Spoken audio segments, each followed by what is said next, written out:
Bonjour à tous et bienvenue. Nous sommes en direct des finales du championnat de France amateur de MMA, le premier championnat organisé en France. Plus de 112 combattants présents depuis 3 jours.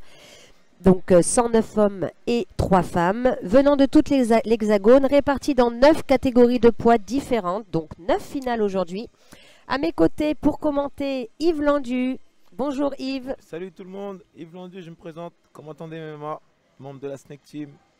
Combattant pro, Yves, on peut le préciser, Combattant parce que pro, là, oui. nous allons assister à des finales qui sont amateurs. Amateur pour la première fois en France. Exactement.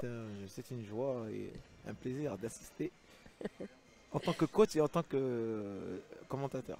Ouais, en tant que coach, pourquoi? Parce que tu as combien de combattants là en finale de la Snake Team? Alors en finale, aujourd'hui nous avons deux finalistes pour les finales en MMA, en moins de 61 avec Miguel et en, plus de 80, en moins de 93 avec Anthony.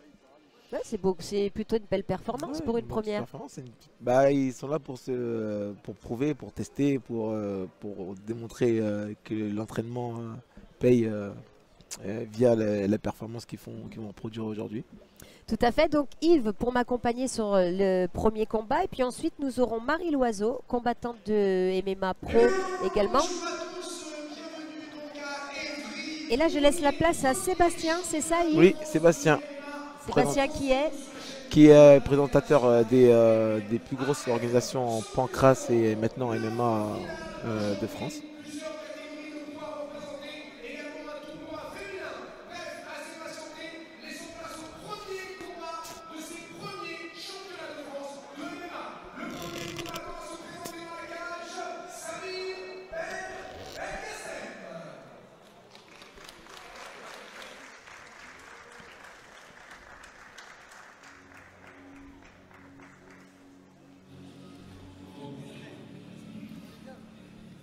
Et le premier combattant qui fait son entrée. Tout à fait, donc c'est la catégorie des moins de 56 kg 700 grammes. Tout à fait.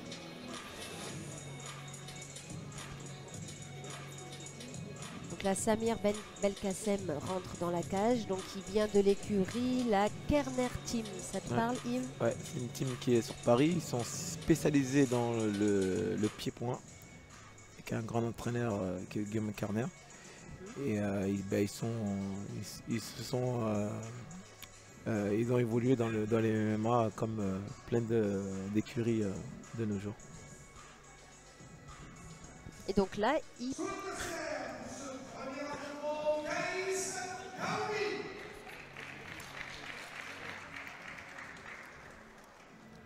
Kaïs Kaoumi de la Team Science Duca. Ça te parle? Ils viennent de Marseille. Ah, on assiste à un derby, non? Comme on dit dans le foot. Paris-Marseille. Ce Changley qui est dans son coin, combattant des MMA aussi également. D'accord. Toujours en activité? Toujours en activité en moins de 177 kg.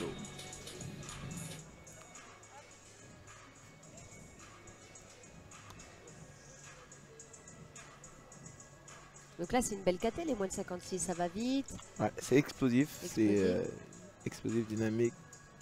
Normalement, il y aura des étincelles. Surtout que c'est les finales.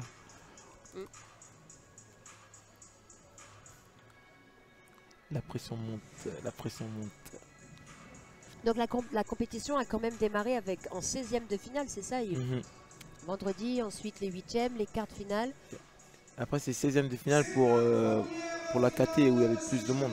Et d'autres KT, il y avait moins de. C'est commencé en quart de finale ou en demi-finale.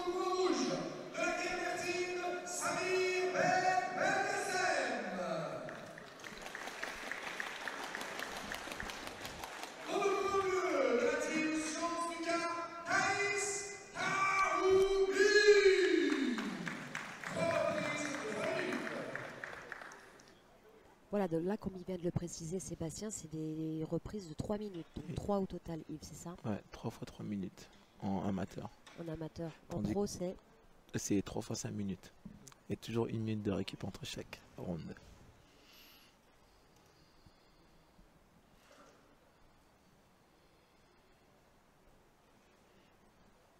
Et la cage est à son paroxysme. Let's go! Fighter, are you ready? Fighter, are you ready? Fighter, are you ready? Fighter, are you ready? Let's go. Allez, c'est C'est parti parti. pour cette première finale. Explosif Championnat de d'entrée. France de MMA. Ouais, ça attaque fort. Pas de temps à perdre. 3 minutes, ça passe vite. Ouais, ça passe vite.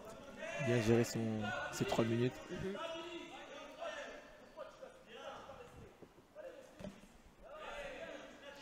Donc en amateur, les coups de coude ne sont pas autorisés. Les clés dans l'axe seulement sont autorisées au sol. Et voilà.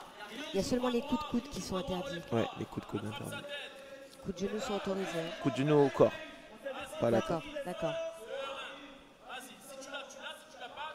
Pas à la tête, pas Non, comme pas à la celui que tu as mis au premier combat au Au Bellator. Non, là c'est. Il faut Ah, c'est encore de interdit. l'expérience pour qu'ils autorisent. Pour passer en pro. Il m'a semblé apercevoir Samir en gaucher. Bah, maintenant, c'est de nos jours, il y a beaucoup de boxeurs qui changent de garde, qui boxent en droitier comme en gaucher, Ça perturbe qui se ça. perfectionnent. Ouais, ça perturbe, c'est vrai. Moi, quand je boxais que en droitier, ça me perturbait quand je tombais contre un gaucher. Et depuis, j'ai appris à boxer avec les deux gardes, comme ça, si je tombe contre un gaucher, bah, je me mets en gaucher. Ou si je tombe contre un droitier, bah, je change de garde pour perturber à mon tour le droitier.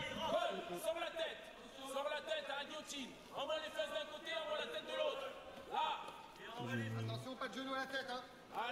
Ouais, un petit On l'a rappel. entendu, ouais. Attention, pas de genou à la tête. Sinon, sanction. Donc on a combien de juges là, Yves, autour de la cage? Il y en a trois juges juges. de top. Il me semble qu'il y en a deux. Ouais. 3 juges Trois. aussi, ouais. Il y a une clé qui se prépare, une clé qui se prépare, Ouais. une clé qui se Ah, prépare. quel bras? Oui, il est prêt à taper. Il a tapé. Voilà. Ça va vite, c'est expéditif ça va vite, en oui. MMA. Hein.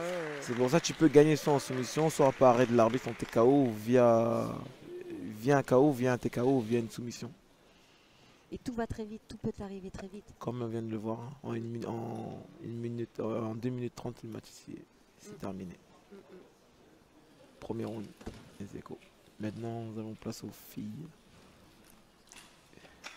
Aux femmes. Aux femmes. Aux femmes. Désolé, aux femmes. Avec l'accent aux femmes.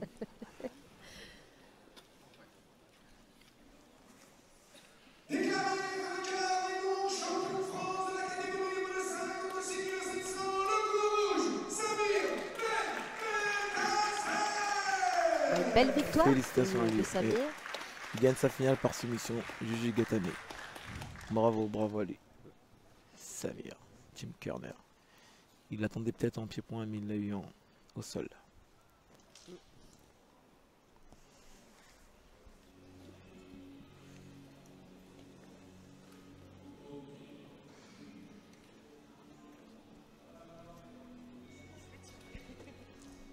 Yves, je te dis à bientôt. Enfin, Ok, tout à l'heure tout de suite, plutôt. tout de suite. On se dit à tout à l'heure, je passe le mic à Marie.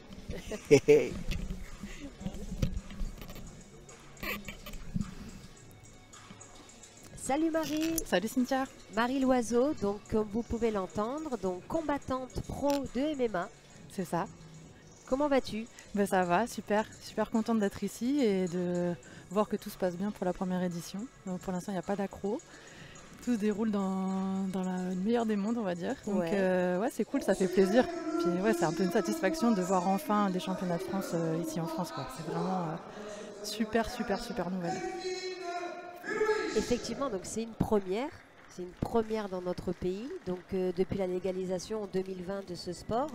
Donc vous êtes pas mal mobilisés, tu fais partie vraiment des gens actifs pour mener à bien cette légalisation du MMA et pour sa pérennisation sur notre sol, j'ai envie de te dire. Donc là, on a quand même eu 112 combattants depuis vendredi. Ouais. Malgré des conditions qui sont un petit peu strictes avec la crise sanitaire, donc c'est pas évident aussi de gérer, mais vous avez fait un gros travail en amont sur 1 an et demi. pour pouvoir organiser cet événement et aussi pour structurer la FMMAF. Et donc notamment avec Lionel Bressefin, conseiller technique national à la FF Box, mais aussi Johnny Frachet. Tout à fait, ouais, lui qui est conseiller technique à la Fédé. C'est ça. Aussi donc, entraîneur. Oui, donc vous êtes une super équipe qui a permis ce championnat. Oui, il y a eu beaucoup de travail en amont. Et notamment là, récemment, il y a eu les passages de grades qui se sont déroulés. Justement, pour pouvoir accéder au championnat de France, il a fallu passer par là, avoir ce qui a été mis en place par la Fédé, les notions de grades. Donc là, ce que vous voyez sur les t-shirts avec les manches, du coup, c'est le grade des athlètes. Du coup, là, vous avez les grades verts, c'est le premier grade pour pouvoir accéder aux compétitions. D'accord, voilà. Très bien. Mais effectivement, tout a été structuré. La formation des encadrants, il a fallu aller très vite aussi. La formation des officiels, mais aussi tout ce qui s'attrait au protocole médical, parce que c'est quand même un sport qui est spectaculaire. On peut s'attendre à tout, même si on peut s'attendre à tout sur les autres sports de combat aussi. Mais le MMA plus particulièrement, parce que quasi tout est permis. Donc il est vrai qu'il y a aussi des médecins qui ne sont pas habitués aussi à voir des choses. Donc tout a été mené à bien pour former toute cette personne-là. Et d'ailleurs, on a 6 médecins et 3 infirmières autour de la cage. Là, il y a pas mal de staff. Ce qui est en France, qui a été permis aussi pour organiser ça, c'est qu'il y a pas mal il y a eu avant des championnats et des événements de pancrace qui existaient. Du coup, il y a beaucoup d'officiels aussi qui sont là et de personnes compétentes pour arbitrer, juger, etc., qui ont déjà l'expérience de la compétition. Donc ça part pas de rien, c'est ça qui était pas mal. Après, il y a des spécificités pour le MMA, mais disons qu'il y avait déjà aussi pas mal de personnes qui sont habilitées, qui sont habituées à juger, à encadrer et à soigner aussi avec les médecins qui sont là sur place. Mais disons qu'au niveau de l'organisation, là, le staff est complet, quoi. Il y a vraiment tout ce qu'il faut pour une première compétition de MMA en France. Ouais. Avec une belle salle, avec 4 cages. C'est inédit ça aussi. Ouais. Dans un seul et même endroit. Ouais. Ce qu'on regrette un petit peu, mais bon, c'est pas c'est l'absence peut-être du public. Cette ferveur du public qui donne aussi beaucoup de force aux combattants. Ouais, c'est vrai que ça joue beaucoup, ça peut influencer la performance, mais surtout ça donne une énergie qui... Effectivement, Marie, donc tu sais de quoi tu parles parce que toi tu t'es amenée à rentrer dans cette cage et c'est vrai que comme tu le dis, ça peut aussi changer la donne, le public. En tout cas, le public peut porter ou aussi jouer à l'inverse sur le mental de l'adversaire, quoi. Donc ça a un rôle pas négligeable non plus, ouais. Mais on espère que les prochaines fois ce sera justement avec cette ambiance de public, l'engouement qui va avec. Tout à fait. Et puis ça n'enlève rien à la détermination des combattants. Non, ça c'est sûr, c'est ce qu'on voit là depuis le début de la compétition, c'est que les athlètes sont très très concentrés, très focus sur leur combat, que ce soit juste avant et après. Il y a vraiment beaucoup de professionnalisme, je trouve, de la part des combattants qui sont pourtant amateurs. Ils sont déjà, je pense, bien formatés sur les protocoles, tout ce qu'il y a en amont aussi du combat, et pendant leur combat aussi, je les trouve très très très très professionnels. Donc c'est encourageant aussi pour la suite. Et toi, Marie, donc du coup, tu fais partie aussi de ces combattants qui ont commencé sans légalisation, sans reconnaissance, entre guillemets. Et comment tu as débuté, toi, de ton côté? Tu t'entraînais un petit peu par-ci, par-là? Oui, j'étais dans un club. Après, c'est vrai que ça a été des opportunités plutôt à l'étranger, où on vous propose des combats au départ amateurs, mais à l'étranger. Donc il y a un peu cette notion, on n'est pas... Il y a une part d'inconnu qui est encore plus importante quand on ne sait pas trop où on débarque. Forcément, il y a la notion de public aussi, on n'est pas chez nous. Il y a aussi peut-être parfois l'influence des juges quand on n'est pas à domicile. En terre hostile. Exactement, donc ça joue. Donc là, c'est vrai qu'avec la légalisation, on se dit, enfin on va pouvoir combattre à la maison, avec notre public, avec les gens aussi autour de nous, avec qui on a l'habitude de s'entraîner, la famille, etc. Donc ça, c'est important. Et ça doit être quand même une fierté. Je vais laisser la parole à Sébastien.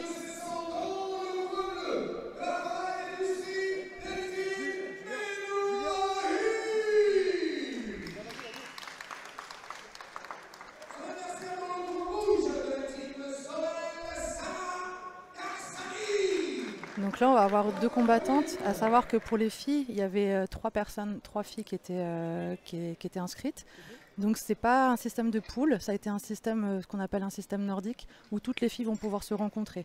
Donc là, on a déjà eu deux combats avec deux combattantes qui ont déjà combattu. Et là, c'est le deuxième passage, et le deuxième passage de Sarah et le deuxième passage de Delphine qui ne se sont pas encore rencontrés. Effectivement, voilà. Sarah qui a combattu il y a à peine 1 heure. Voilà, contre Mathilde. C'est ça. Un beau combat. Donc là, ça ne va pas définir la première place, ça va définir qui sera la deuxième et la troisième sur ce championnat. Parce que Mathilde a déjà gagné ses 2 premiers combats contre les 2 adversaires qu'on a en face de nous aujourd'hui. Donc on a déjà vu que Delphine avait un bon striking. Oui. Les 2 d'ailleurs ont un bon striking, une grande agressivité de la part de Sarah. Oui. Un engagement physique, ça c'est qui est assez commun aux filles, je trouve, dans les combattantes. Il y a beaucoup d'engagement physique, beaucoup d'engagement moral. Là, on voit que Delphine prend le centre. Voilà, elle gère un peu avec son bras avant. Voilà, elle essaye de construire. Ouais. Pendant que Sarah est beaucoup plus sur la réponse. Elle envoie des bras arrière très larges pour essayer de toucher. C'est Delphine qui a combattu il y a à peine 1 heure. Voilà, voilà, ouais. Un combat très très intense, très serré. Toujours en marche avant. Voilà, donc là elle prend le centre. Elle construit bien avec son bras avant. Voilà, elle pose son jeu, elle décale, c'est très bien. Elle utilise la jambe en sortie. Sarah contre derrière avec son bras arrière. Voilà, Delphine met toujours beaucoup de rythme, mais les 2, pour l'instant, c'est un peu coup pour coup. Il n'y a pas une grosse différence. Peut-être un avantage de précision pour Delphine. Tout à fait, ouais. Et qui construit beaucoup plus les échanges en striking. Mais pour l'instant, elles restent debout toutes les 2. Et c'est vrai qu'il y a des bons échanges sur plusieurs frappes. Voilà, Delphine est toujours en mouvement. C'est vrai qu'elle donne beaucoup d'activité sur son striking. Et c'est vrai que de la part de Sarah, c'est peut-être un petit peu plus brouillon. C'est ça. Elle est beaucoup plus en réponse. Delphine, elle propose une belle boxe en ligne. Tout à fait, ouais. Elle désaxe un petit peu, elle va envoyer une jambe peut-être en sortie. Voilà, peut-être une plus grande expérience. Voilà, là, elles se déplacent toutes les 2. On voit que Delphine garde toujours le centre. Sarah envoie toujours son bras arrière, mais maintenant qui est un peu téléphoné, je pense que Delphine a pris la distance et c'est ce qui va arriver en contre. Voilà, un bras arrière qui passe, super. Oui, Delphine continue à bien travailler. Tout à fait, elle marque ses points, elle sort. Exactement. Et on sait que le striking est très marquant dans la tête des juges. Donc s'il y a une précision dans le striking, une activité, une combativité, voilà, et première amenée au sol de la part de Delphine sur un contre. Voilà, donc là je pense qu'elle va essayer de stabiliser, de frapper. Donc ce qui est très bien, elle est en demi-garde. Sarah essaye de se défendre. Essaye de bouger, je pense que voilà, Delphine va stabiliser au-dessus. Donc elle est sur un contrôle ici. Il reste 10 secondes dans Il reste 10 secondes, bon, très bien, c'est très bien d'avoir terminé sur une amenée au sol. Je pense que le premier round est plutôt à l'avantage de Delphine. Voilà, super.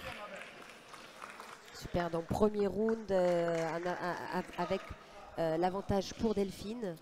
Ouais, qui a mis beaucoup de rythme. Ouais. C'est un peu sa marque de fabrique. J'ai l'impression qu'elle est très dynamique. Elle est impressionnante, hein, parce qu'elle a, je le répète encore une fois, pour la 3e fois, elle a combattu il y a 1 heure. Oui, c'est ça. Et elle garde une fréquence et un niveau d'intensité qui est assez égal pendant tout le round. D'ailleurs, ce qu'on a vu avec le combat avec Mathilde, c'est vrai qu'elle est restée constante, toujours en avançant, toujours très agressive. Je la vois gagner le 3e round, moi, le combat précédent. Ouais, parce que justement, elle a gardé ce rythme. Peut-être Mathilde a une petite baisse de régime et elle garde vraiment la constance dans son énergie. Et du coup, c'est déjà très agréable à voir. Et puis, du coup, ça peut marquer sur des petites différences après où les juges ont du mal à déterminer qui va gagner. Effectivement, la combativité et l'agressivité, c'est un des facteurs qui va déterminer aussi s'il y a une forme d'égalité.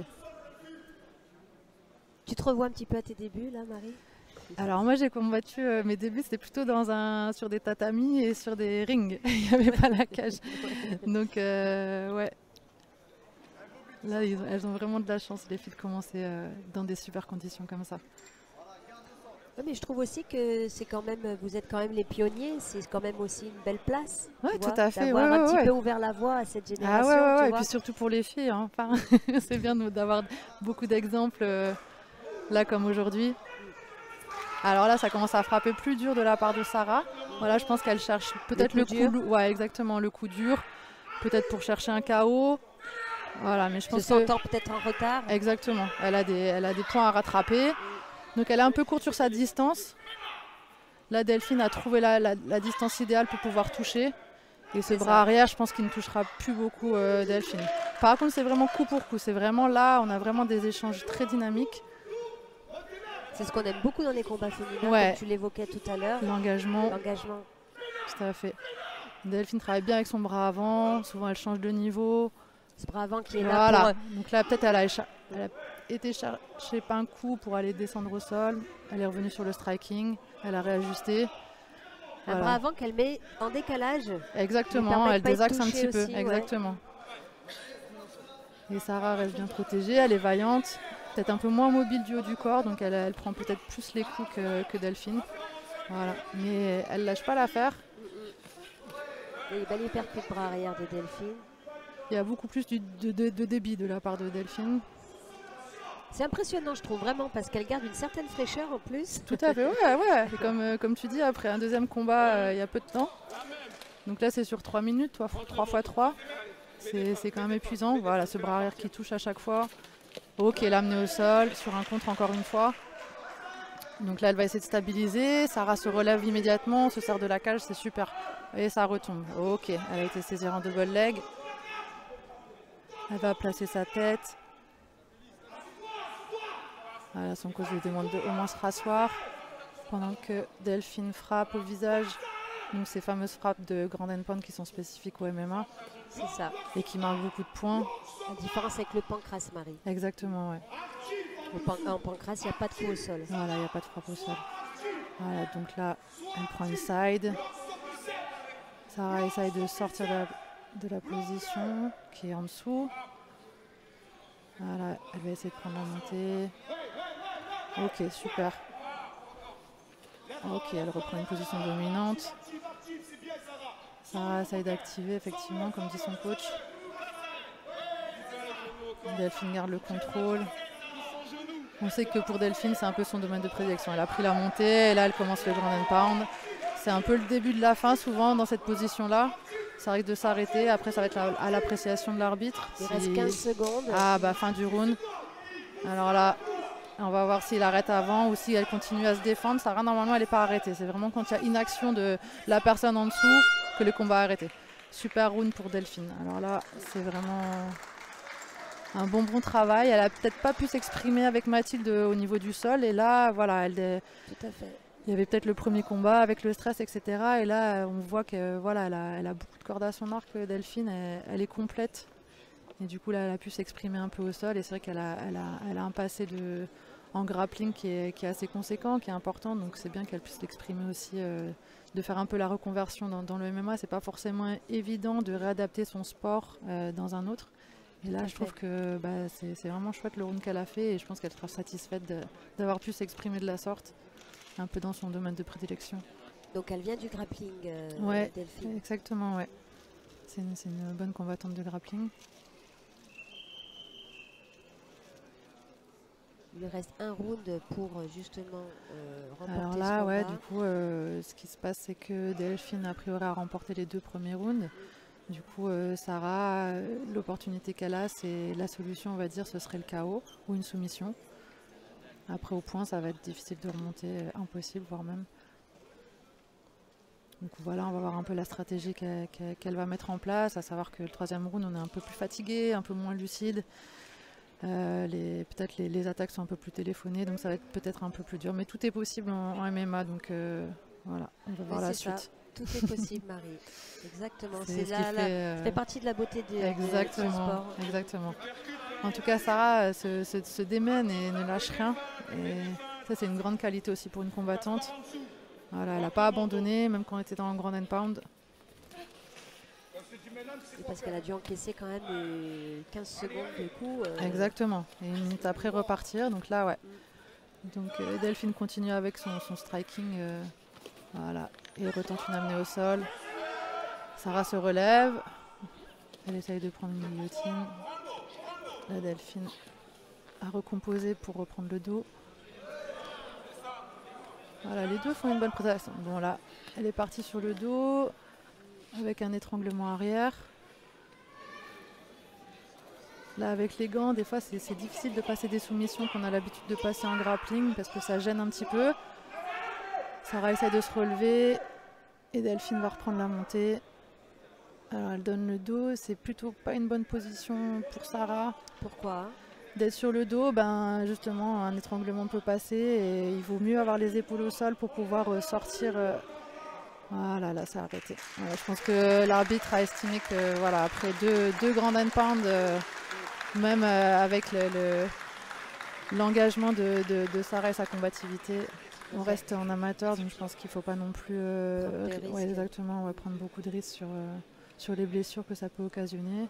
Et puis surtout psychologiquement aussi, le grand hand pound, c'est une position qui est assez désagréable et psychologiquement qui est un peu marquante, donc autant arrêter aussi avant. Là, je pense que la domination elle était plutôt claire, donc voilà. En tout cas, belle combativité des deux et très beau combat, ça fait toujours plaisir de voir des filles combattre avec autant d'engagement.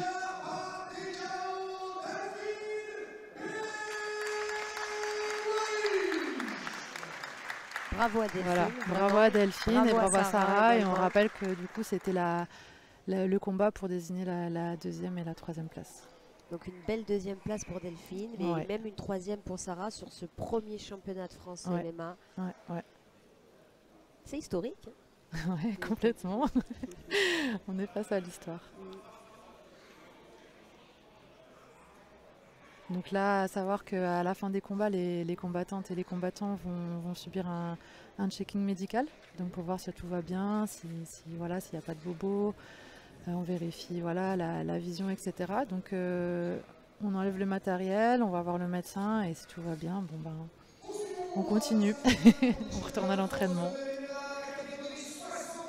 Merci pour ces précisions, Marie. Merci à toi. Je vais accueillir de nouveau Yves Langdu, puis je te dis à tout à l'heure. Il est dans les parages. Il est juste là. Ah, ça marche.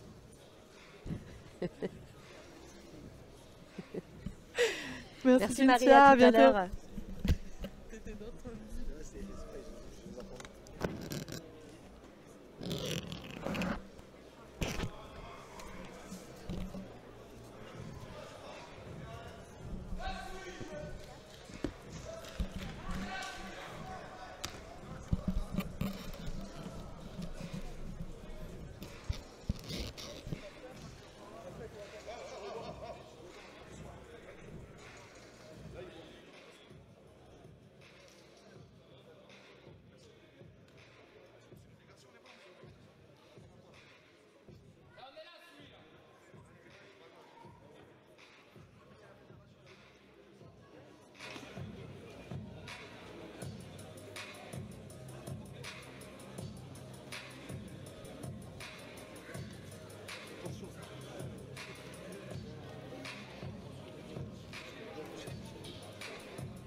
Yves Langdu de nouveau à mes côtés pour commenter ce troisième combat.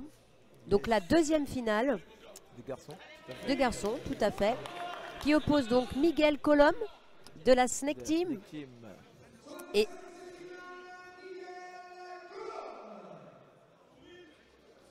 opposé à Souil Arezki du NR Fight. NR Fight contre la Snake Team. C'est une bonne école aussi, NR Fight, j'en entends souvent parler, non? Une bonne école issue du sol de la lutte à livrer. Et de chez Nicolas Régnier. Et le coach de MMA de NR Fight, c'est Jean Ndoye, qui encadre. Jean Ndoye qui était à tes côtés, non, lors du premier événement de Bellator à Paris. Oui, tout à fait.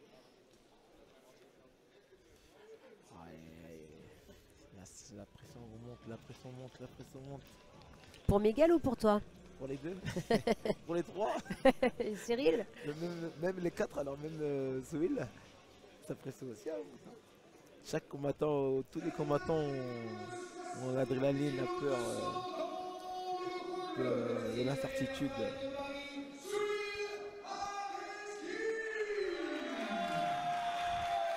Ah, Soul qui a du public, Yves? Ouais, parce que nous, ils nous ont dit il n'y a pas de public, sinon on va ramener une armée ou une écurie. Hein.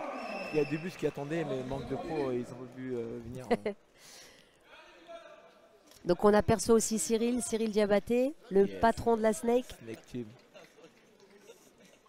The Snake. D'où son nom.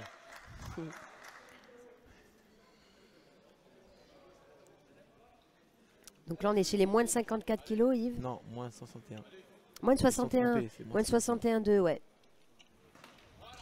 Voilà, question action-réaction.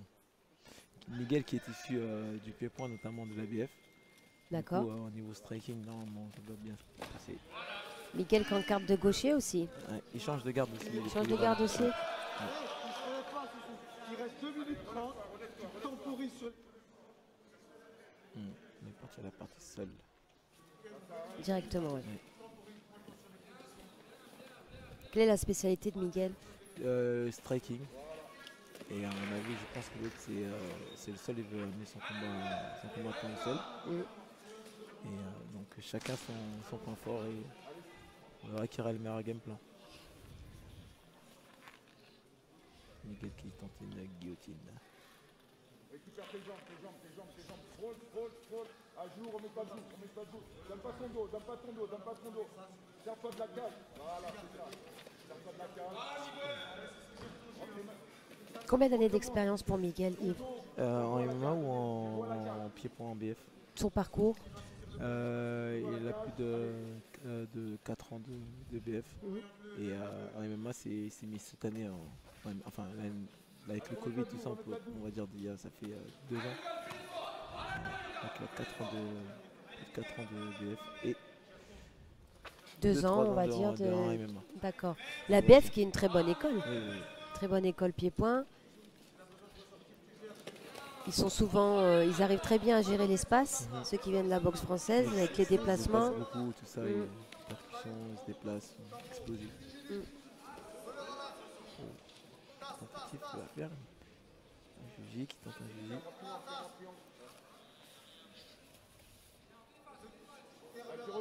Passe en triangle, il a repris dans sa garde.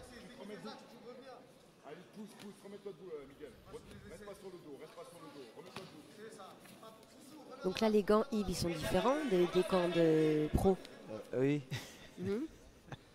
Donc il y a eu Lionel. qui a fait une petite blague, je vais la voir au tournant, c'est pas grave. Alors les gants de MMA sont légèrement différents contrairement aux gants pro. Les gants de MMA amateurs, ils sont plus rembourrés. Et généralement, on utilise ces gants-là à l'entraînement, en sparring MMA en entraînement.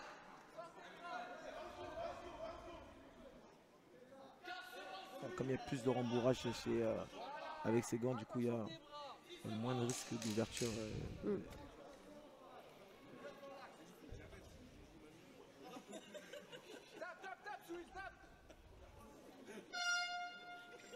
Premier round terminé. Donc à chaque minute de repos, Yves, les entraîneurs donc, entrent dans la cage. Voilà. Généralement, premier temps, c'est la récup. Ils récupèrent. Et après, ils conseillent les points négatifs et les points positifs du round. Et ils s'hydratent, bien sûr. Ils se réhydratent. Ou pas. Ah ouais, Il y en a qui ne boivent pas. Il y en a qui boivent pas, mais bon. C'est contre-productif tout ça. Ou une gorgée ou deux, tu vois. Ouais. Histoire de ne pas avoir la bouche asséchée.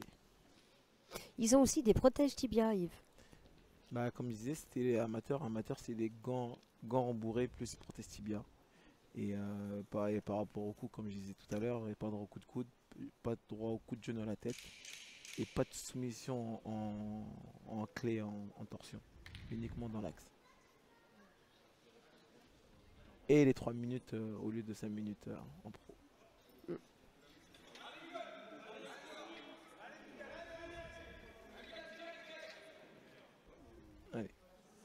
Deuxième round, c'est parti.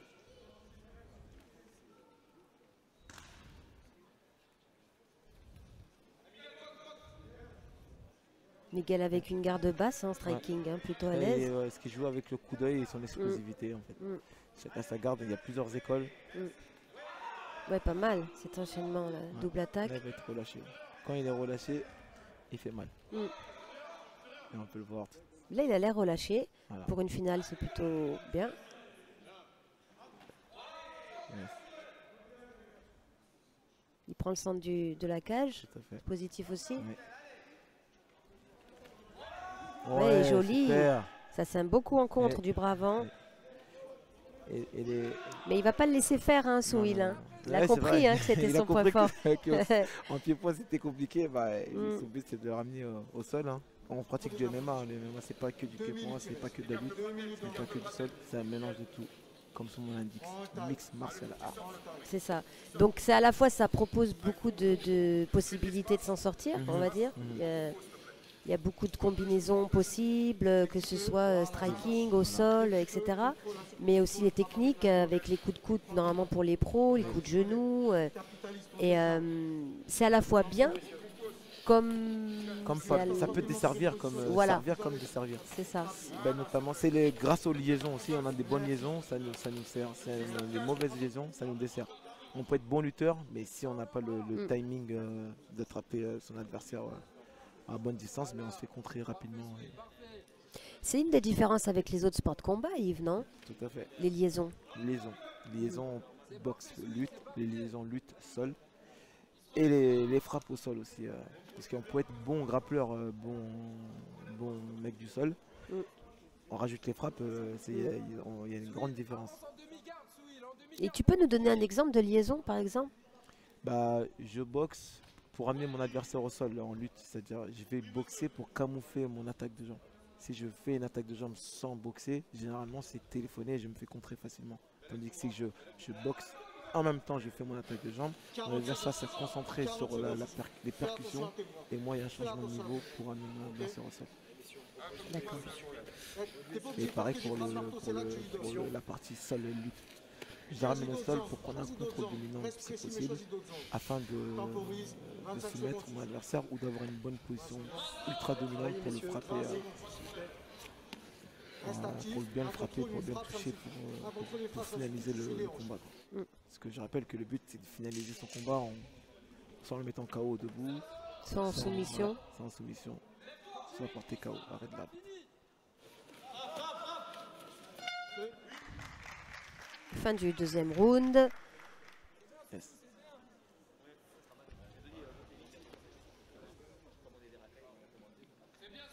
Ouais, il me semble que Miguel était blessé à la jambe. Je pense que là il ressent encore plus sa douleur de jambe, parce que je vois qu'il est massé. Tu veux dire, mais sur ce combat ou avant le Non, combat? avant, bien avant. Depuis hier, il était blessé à la jambe. Ah, depuis son combat d'hier? Ouais, depuis il traîne sa blessure. Mais bon, ça fait partie des aléas du sport. Hein. Oh oui. D'où les tournois qui durent 3 jours. Donc, le championnat de France, il a commencé vendredi, samedi et dimanche les phases finales. 3 jours de De toute façon, c'est combat, des combats intensifs en plus. Chacun veut la peau de l'autre. Moi, j'ai été impressionné par la combattante du précédemment Delphine qui a enchaîné 2 combats en 1 heure et a gardé une fraîcheur. C'est impressionnant quand même. Après, on fait ce qu'on a l'habitude de faire à l'entraînement. Okay. L'entraînement est toujours plus dur Voilà. que le combat, est censé être plus dur que le comme combat. comme je dis tous les jours, hein, plus l'entraînement est dur, plus le combat est facile. Exactement.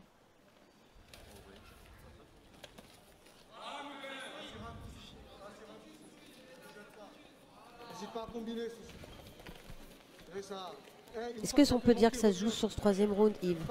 J'ai pas compris. Est-ce qu'on peut dire que ça se joue sur ce 3e round? Ouais, tout à fait. Là, c'est celui qui va marquer l'esprit des arbitres sur ce dernier round qui va donner une bonne impression. Bien finir. Toujours conseillé.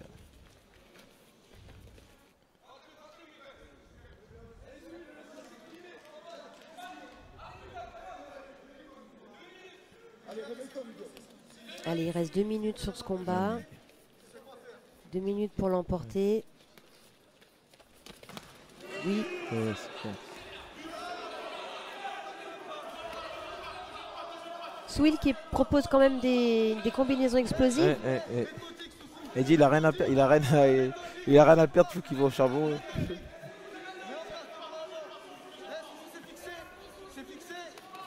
Oui, Ouh, joli uppercut, bras arrière. Même bras avant de Miguel. Il a un bon coup d'œil. Ouais, il est effectivement. explosif, ça.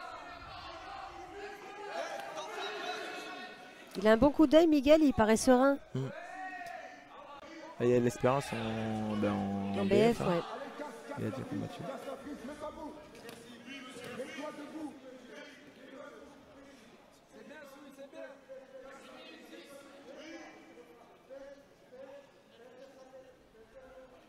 Swill qui a tenté un coup de genou au corps. Ouais. Hein, Il a pas tenté, il l'a mis. il l'a mis.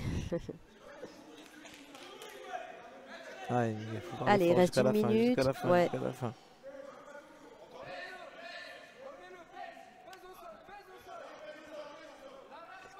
Swill qui est en train de bien finir son round. Mm, mm. Qui est très décisif, c'est la fin du round. Surtout sur le troisième. Qui a marqué l'esprit déjà. C'est ça.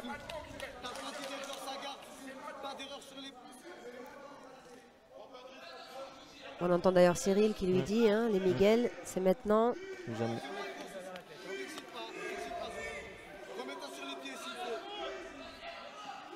Parfois, c'est pas évident aussi de proposer des choses parce qu'il faut penser à tout, faut pas se faire avoir sur.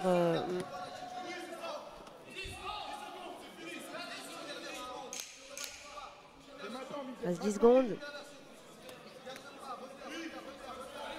Oh.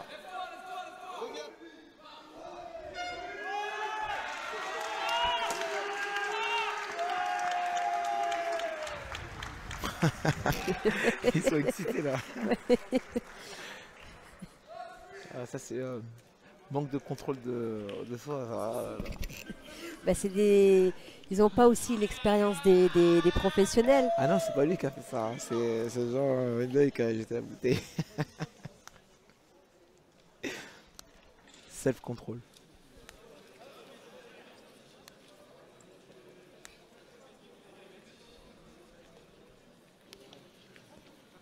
La décision qui va être avoir le premier titre de champion de France chez les moins de 61-200 Ouais, je pense que c'est celui qui remporte. grâce à ce troisième round. Ouais. Troisième round décisif.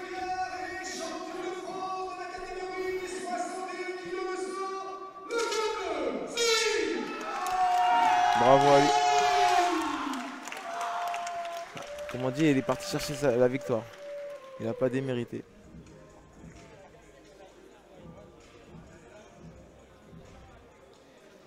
Et donc, Yves, les champions de France auront peut-être la possibilité de faire partie de l'équipe de France. Non, c'est pas peut-être, c'est sûr. Oui, mais parce que Lionel m'expliquait qu'il n'y aura pas toutes les catégories au championnat du monde. Ah, d'accord. Et ça, oui. ça, Donc, si tu veux, il y a le championnat du monde qui est prévu à Abu Dhabi là, du 24 au 29 janvier. Oui. Il n'y aura pas toutes les catés, mais c'est vrai que les champions, normalement, vont intégrer l'équipe de France pour après préparer ce championnat du monde. Mais ça va être très expéditif. On est déjà le 9. Ouais, il rentre dès qu'il rentre la semaine d'après, direct focus sur les championnats du monde. Ils auront 3 semaines pour les préparer. Moins de 3 semaines. Ouais, moins de 3 semaines. Bah, premier week-end, dernier week-end. C'est bien ça.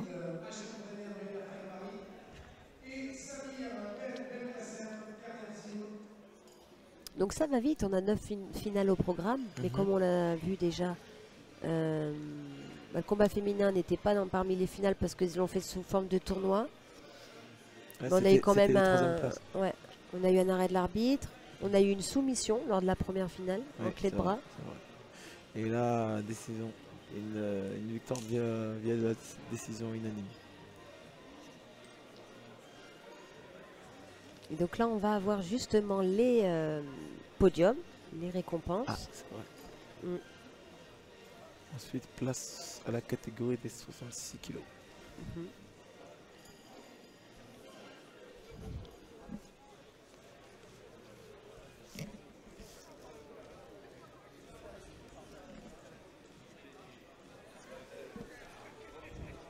Donc on a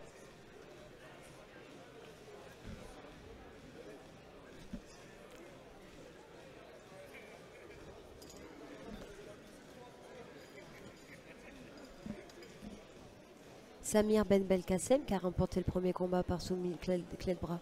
Qui va être Champion de récompensé France. de suite. Champion de France des moins de 56, 700 kilos.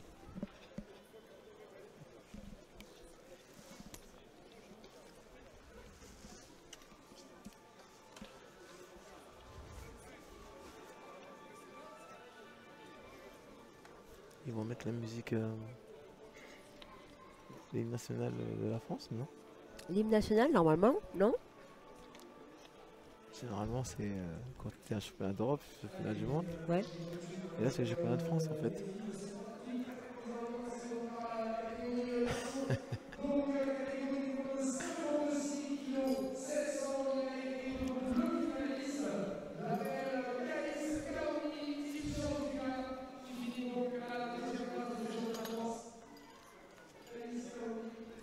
Il a dit, en fait, c'est une photo, en fait.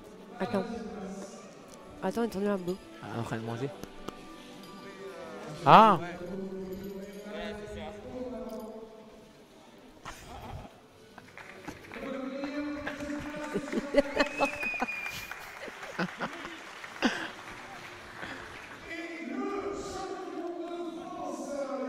On peut voir aussi, Yves, la présence de Dominique Nato, qui est le président de la Fédération française de boxe. De boxe anglaise. Donc le MMA qui est pour le moment sous l'égide de la boxe anglaise. Pendant 2 ans au moins. Ouais, c'est ça. Donc, comme je le précisais tout à l'heure avec Marie, Lionel Brespin et Johnny Frachet qui ont fourni un travail colossal Oui, tout à fait. depuis 1 an et demi pour pouvoir structurer justement ce nouveau sport, contribuer à sa pérennisation dans le temps. Parce qu'il a fallu tout faire finalement. Vous êtes ils sont partis de rien. Ouais, Voilà, c'est c'est de ça. rien. Pour faire très mal à la fin. Ce n'est que le début, comme on dit.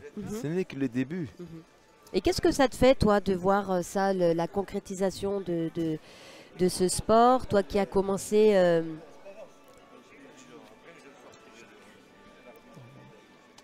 Ouais, Miguel qui te sollicite aussi pour avoir ton avis sur son combat. Bah, lui-même, il sait qu'il est déçu de son résultat.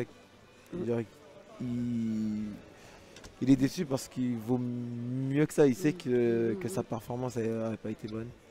Et, après, c'est pour il mieux prend revenir, l'expérience, hein, tu connais. C'est l'expérience qui fait que... l'expérience. Là, avant, c'était l'ABF. Là, c'était son premier combat en MMA. Il prend de l'expérience. Hein. Comme on dit, c'est avec les erreurs qu'on apprend. C'est ça. Ouais. Là, il a beaucoup appris durant ce week-end.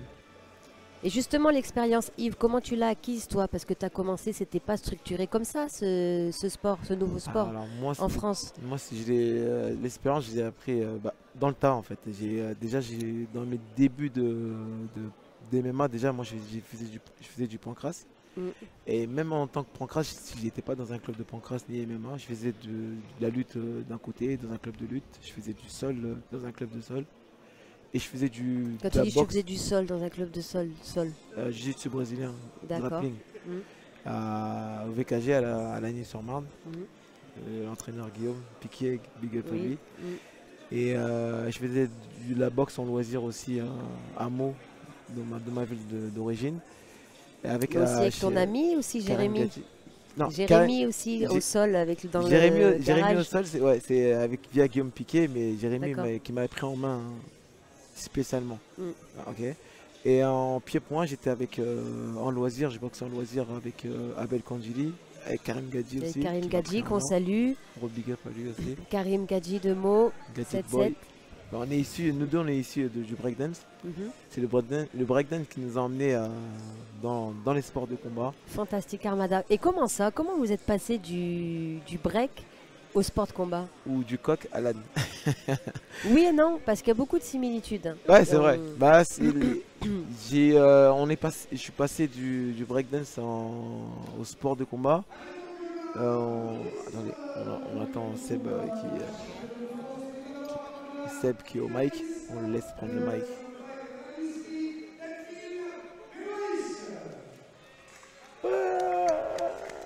Alors, on applaudit Delphine vraiment, qui a livré une grosse performance là sur son dernier combat, Super. avec une victoire par arrêt de l'arbitre au 3e round, à 1 minute 30 de la fin.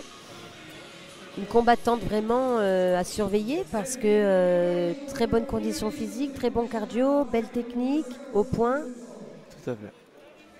Vaillante. vaillante, Ouais. tout à fait.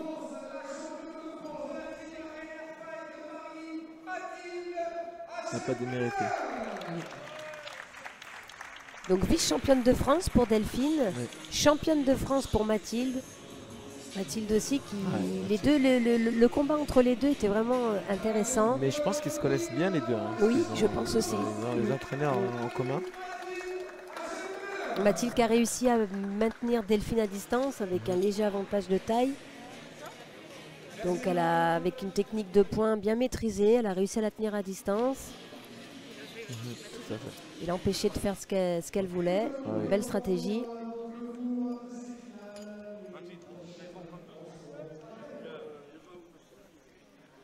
Ouais. Mathilde est sur les lumières et projecteurs. Enfin, Interview, tac. Ah ouais, là c'est. Vous avez pas connu ça. Ah non, on n'a pas connu ça. Ah non. Le podcast c'était pas autant médiatisé que ça en fait. Ouais. Mais bon, comme on dit, mieux vaut tard que jamais.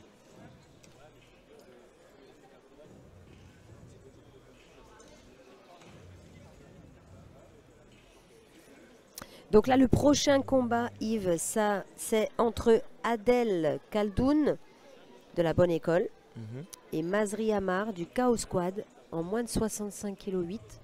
Ouais, moins de 66. En moins de 66 kilos. Alors, il y a, bah, il y a du sud, c'est le sud contre le. La bonne école c'est le sud, c'est-à-dire la bonne Montpellier. école, ils viennent de Montpellier, oui. Avec comme combattant phare Elias. Gros big up à lui.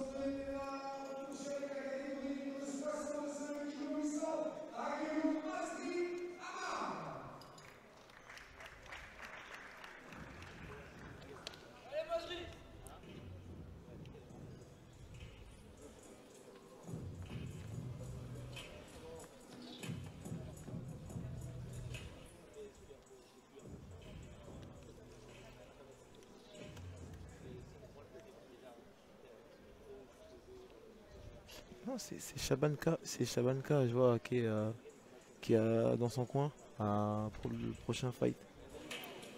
Et Shaban, il est originaire du nord, au B.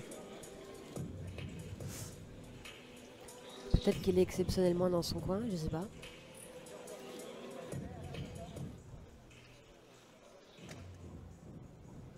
On verra comment ils vont le présenter.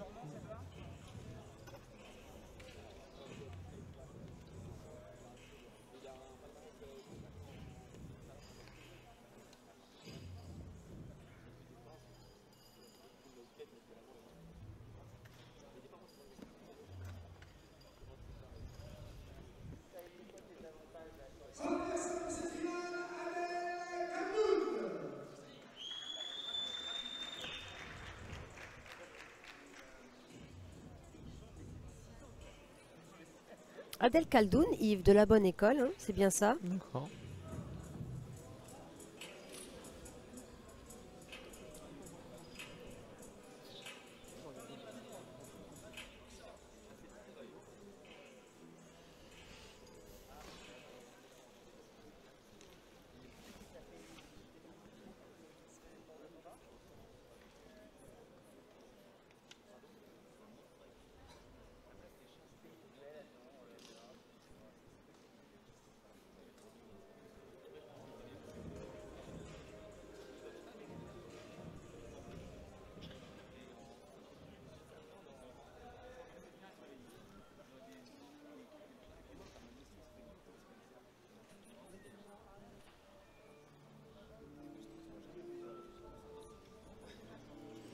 bon monde ce soir quand même. Hein, enfin, aujourd'hui. Oui, bah alors c'est ce qu'on disait avec Marie, on déplore un peu l'absence du public, tu vois, parce Oui, que le public, il peut t'amener énormément de motivation, Ouais, tu vois, l'énergie, ça peut changer un match, hein, un l'énergie qui public. manque, Hein. Comme les supporters dans les tribunes, dans les matchs de foot, hein, comme on dit, c'est les 12e hommes. C'est, comme on dit, pardon 12e homme.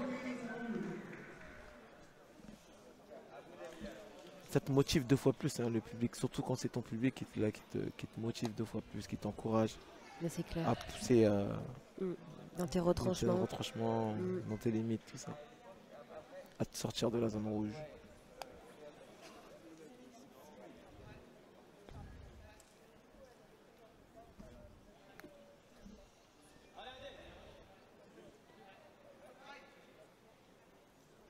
Let's go.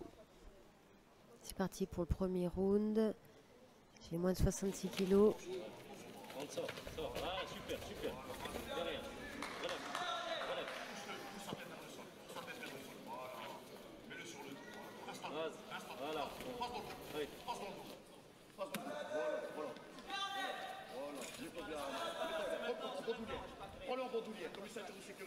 Donc là, Yves, qu'est-ce qui se passe concrètement? Alors, il y a une prise de dos qui va sûrement être finalisée dans peu de temps. Ah, ou Ah, pas. on est en train de fatiguer.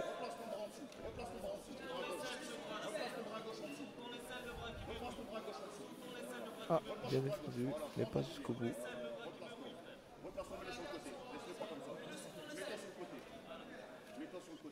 Ouais, Belle défense. oui, belle défense. On va finir dans garder une position dominante, c'est soit la prise du dos, soit il reprend la montre. Ici. Ah, bras-tête, bien, belle, jolie transition. La prise du dos, il passe en bras-tête, étranglement. Il laisse ça se décaler, s'il se décale un peu.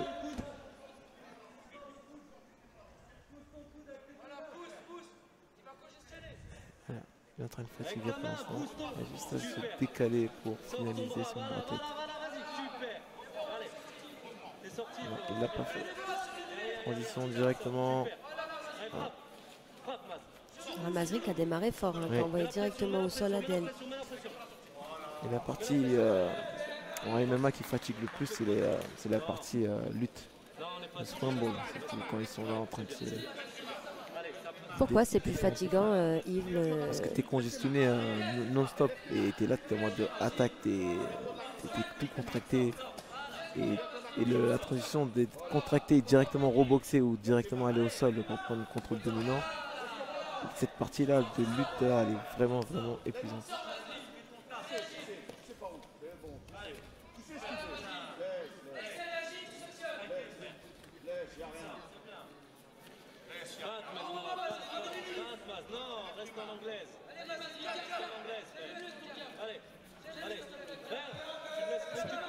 Ils sont plus relâchés que le début.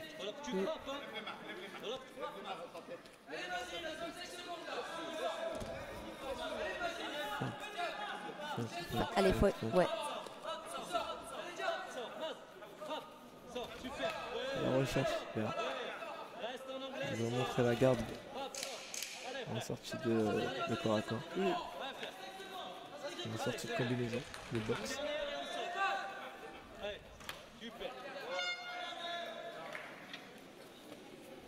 Un petit clin d'œil pour la fin. Qu'est-ce qu'on peut dire de ce premier round, Yves? A été explosif dès le début. Ouais. Après, il y a eu la partie sol où ça il y a eu la tentative de soumission. Puis après, ils se sont relevés et après, ils étaient en mode observation. Du coup, comme ils sont testés en pied-point au sol et en lutte, Ouais. dès qu'ils se sont relevés, ils ont dit bon, aujourd'hui là, on va voir comment ça va se passer.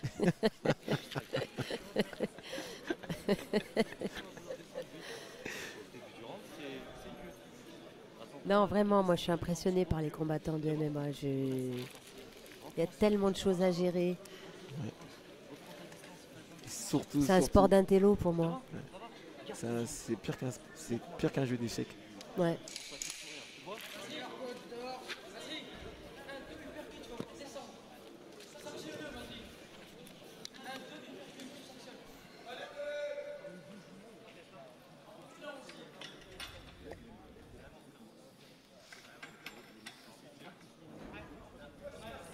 Deuxième.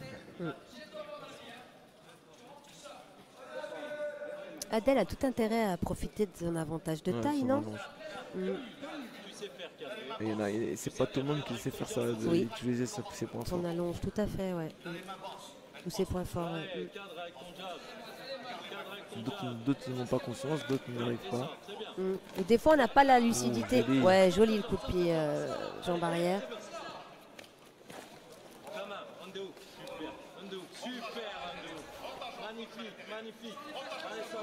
Des fois, on n'a pas la lucidité de justement que de l'extérieur. C'est pour ça qu'il y a, C'est pour ça qu'il y a le coin. le coin qui est le troisième œil, on va dire. C'est ça.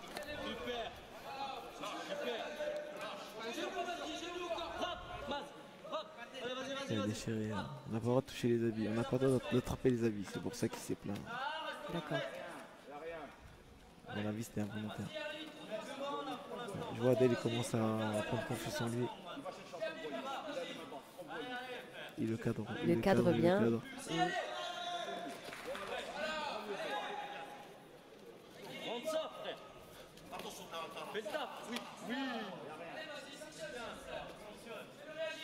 Alors, j'entends, allez, Mazri, sanctionne s'il te plaît. C'est-à-dire, un, deux, trois coups puissants pour l'arrêter dans son élan.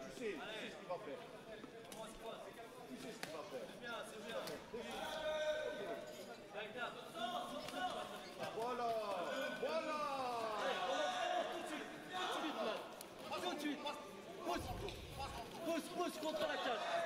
Contre la cage, Mas. Allez, genou, vente ton genou. Dans les cuisses. Colle tes deux jambes pour placard. Colle tes deux jambes. Allez, genou. Il marque ses points, À défaut de rester en clinch, accroché, il accroche et en plus il frappe. Et la main là qu'essaie de mettre Mazri, c'est une main qui l'empêche de donner des coups de genou, c'est ça?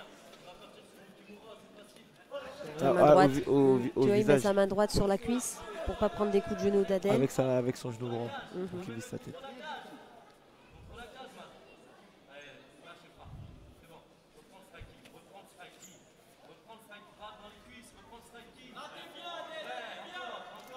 Ça fait mal, Yves, hein, le coup de genou dans les cuisses, ça donne Et là, il ne mettait pas trop dans les cuisses quand même. Il mettait plus des fessées, on dirait. Mais bon. Comment? J'avais plus l'impression qu'il mettait des fessées avec ses coups de genou. Mais bon. On va dire, Des fois, une béquille, ça fait mal. c'est vrai, c'est vrai. Bah ça épuise les appuis. Exactement. Parce qu'après, t'empêches de lever la jambe ou d'utiliser ta De te jambe. déplacer. De te déplacer, de marcher. exactement. Comme on dit, contre un boxeur qui boxe bien, le but c'est de casser ses appuis et t'enlèves ses appuis, bah, il peut plus boxer. Exact. Et les appuis, c'est les jambes. Ça fait partie de la stratégie. Voilà. Tout est une question de philosophie.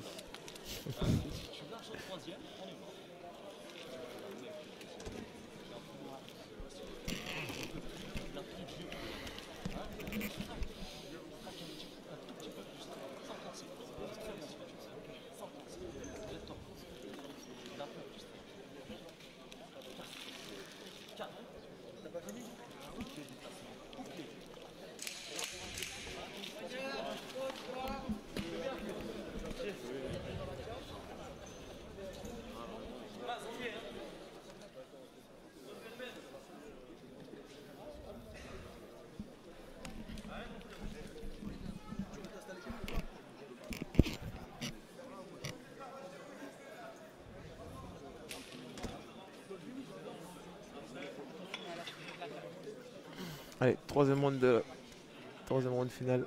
Alors, si tu devrais donner une décision sur les deux premiers rounds, Yves, qui en avance? Pour moi, je donnerais à Adèle. Ah ouais?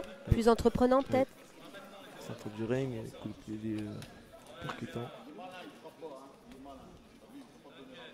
Je rappelle, les arbitres, ils notent sur les coups les plus percutants, c'est-à-dire c'est pas comme les comptages en kickboxing, c'est les comptages de points.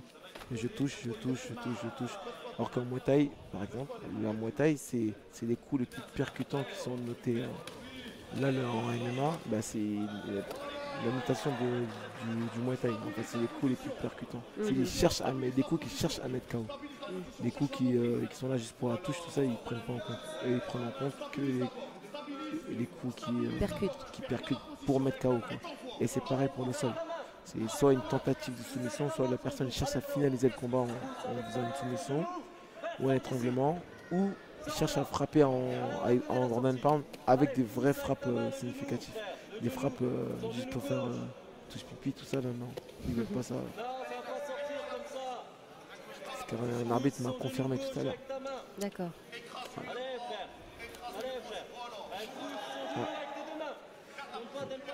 Le Camar prendre le dessus. Vas-y. Il n'y a pas un bon contrôle. Je crois qu'Adel va se relever. Fais gaffe à son bras à la sortie. Ouais. Qu'est-ce qu'il essaie de faire là? Et lui prendre une clé de bras, finir avec une clé de bras, mais il n'a pas. Sa prise n'est pas bonne. Il va peut-être convertir avec un triangle.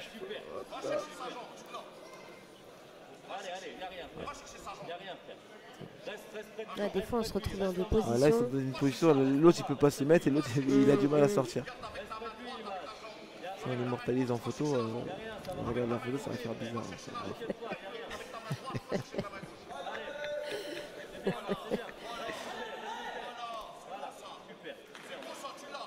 Mais c'est ça qui est fou, c'est quand même dans des conditions, dans des positions pareilles, tu dois continuer de trouver Rester lucide. chercher la solution, rester lucide, sans s'ouvrir pour faire une erreur supplémentaire, et c'est là que. sans souffrir aussi, Ouais, l'absolu. aussi.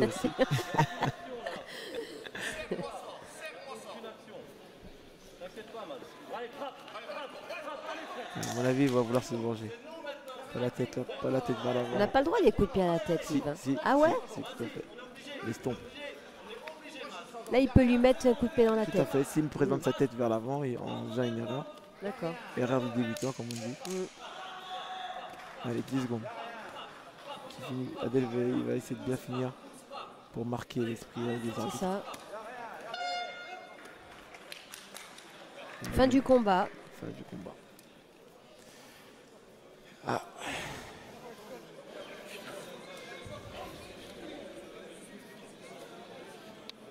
Des fois on s'exprime pas comme on le voudrait dans la cage. Beaucoup de fois. Ouais. Ah, mais c'est. À chaque fois on est déçu, même si on a notre coin il nous dit que nous avons fait une bonne performance, mais rarement on est satisfait de notre performance à 100%. On se dit toujours il manquait ça, il manquait ça, il manquait Ou ça. j'aurais pu faire ça, C'est ou vrai. ça, ou. Mais bon, après, comme tu l'as évoqué, il y a l'expérience, il y a aussi qui est en face aussi. Et Hein. aussi, hein. Et des fois, tu peux pas non plus faire tout ce que tu Des veux. fois, il y a des combats où tu es obligé de partir en guerre pour gagner ton combat. Et oublier la technique. voilà. Mm. Et comme on dit, plus le combat est dur et plus la victoire est belle. Décision des juges. Mhm. Je pense que c'est Adel. Coin rouge. Voilà, c'est coin rouge. Non, coin. Oui. Coin rouge.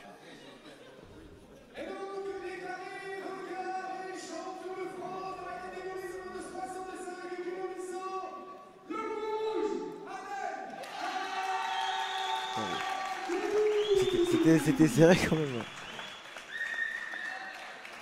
Peut-être qu'il a été jugé plus Voilà, actif sur les deux plus premiers actif. rounds. C'est la partie seule, je pense qu'il a vachement aidé à remporter ce combat. Et Bon, bah, Chaban Adel, qui ouais. va nous féliciter.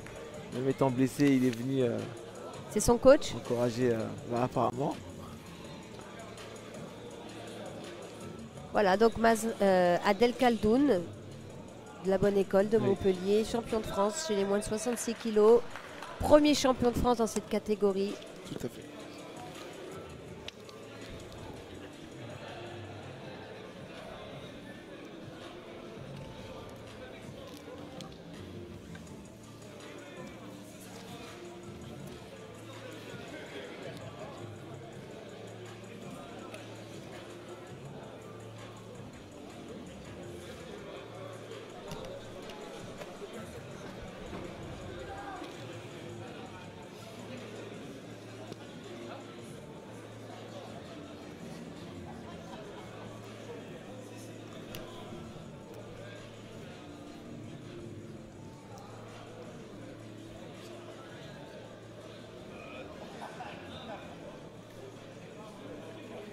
Donc il nous reste 4 finales sur ce championnat de France de MMA. Le premier, encore une fois, historique. Donc je demande à Marie Loiseau qui me rejoint. On alterne un petit peu entre Yves Landu et Marie Loiseau. Marie, comme on dit, un plaisir de te retrouver à ce micro de commentatrice. Pareil. Une belle casquette, hein. C'est très agréable de commenter avec toi ce combat féminin. Donc là, qu'est-ce que tu penses des finales? On a déjà assisté à 5 finales même. 4 il me semble. 4. Alors il nous en reste 1, 2, 3, Il y en a 9 au total. Ouais, donc il nous en reste 5. Alors il me semble que celle-ci va sauter. On va écouter.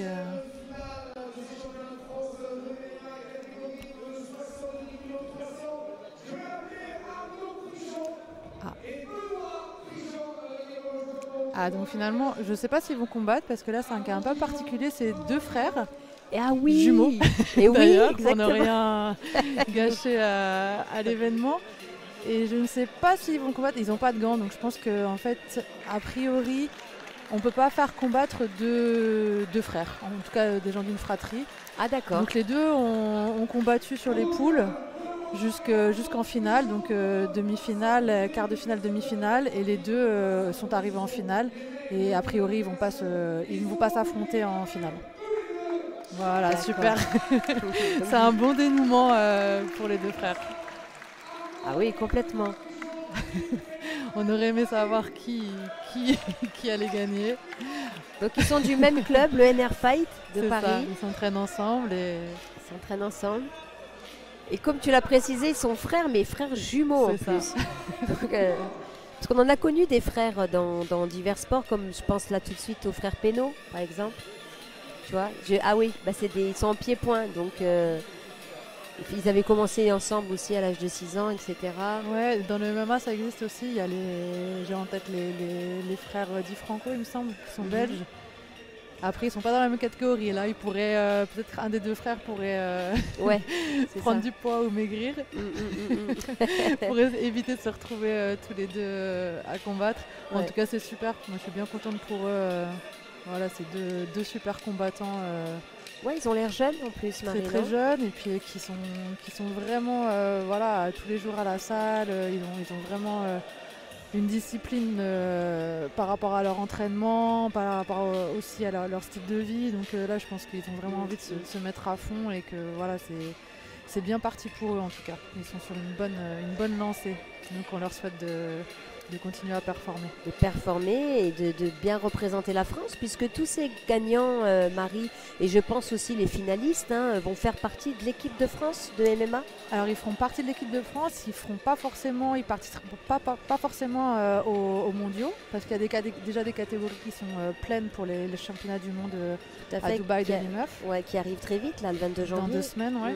Du coup, il y a certaines catégories où il ne manque personne, donc il n'y aura pas de Français qui seront en lice. Mais en tout cas, oui, ils feront partie de l'équipe nationale. Donc c'est déjà super comme opportunité. Tout à fait. Et puis c'est un sport, là, comme tu l'as évoqué, ils sont tous les jours à la salle, ils ont une certaine rigueur, etc. C'est un sport d'exigence, pardon. Complètement. Tu ne peux pas faire l'impasse, tu ne peux pas tricher dans une cage.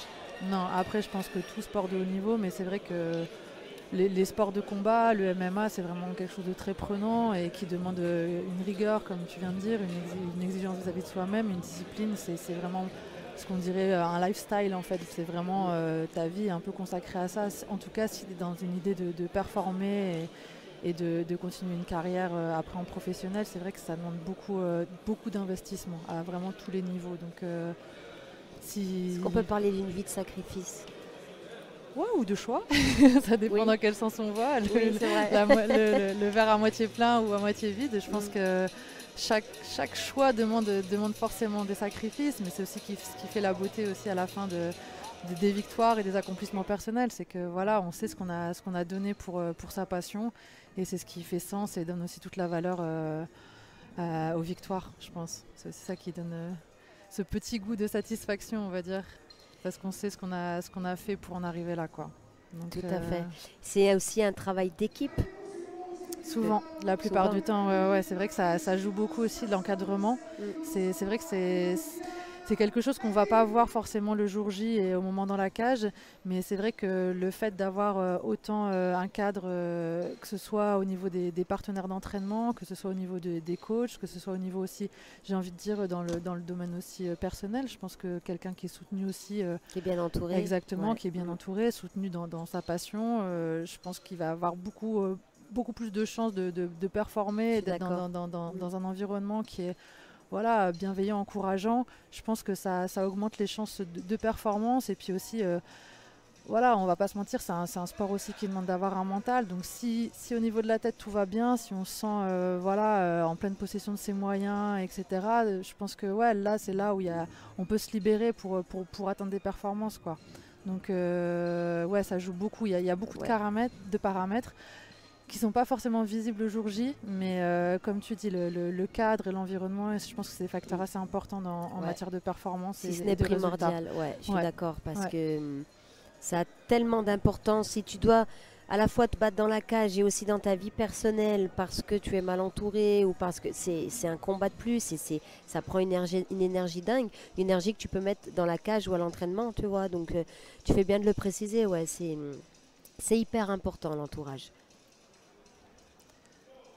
Donc là, il me semble que c'est la finale des moins de 77.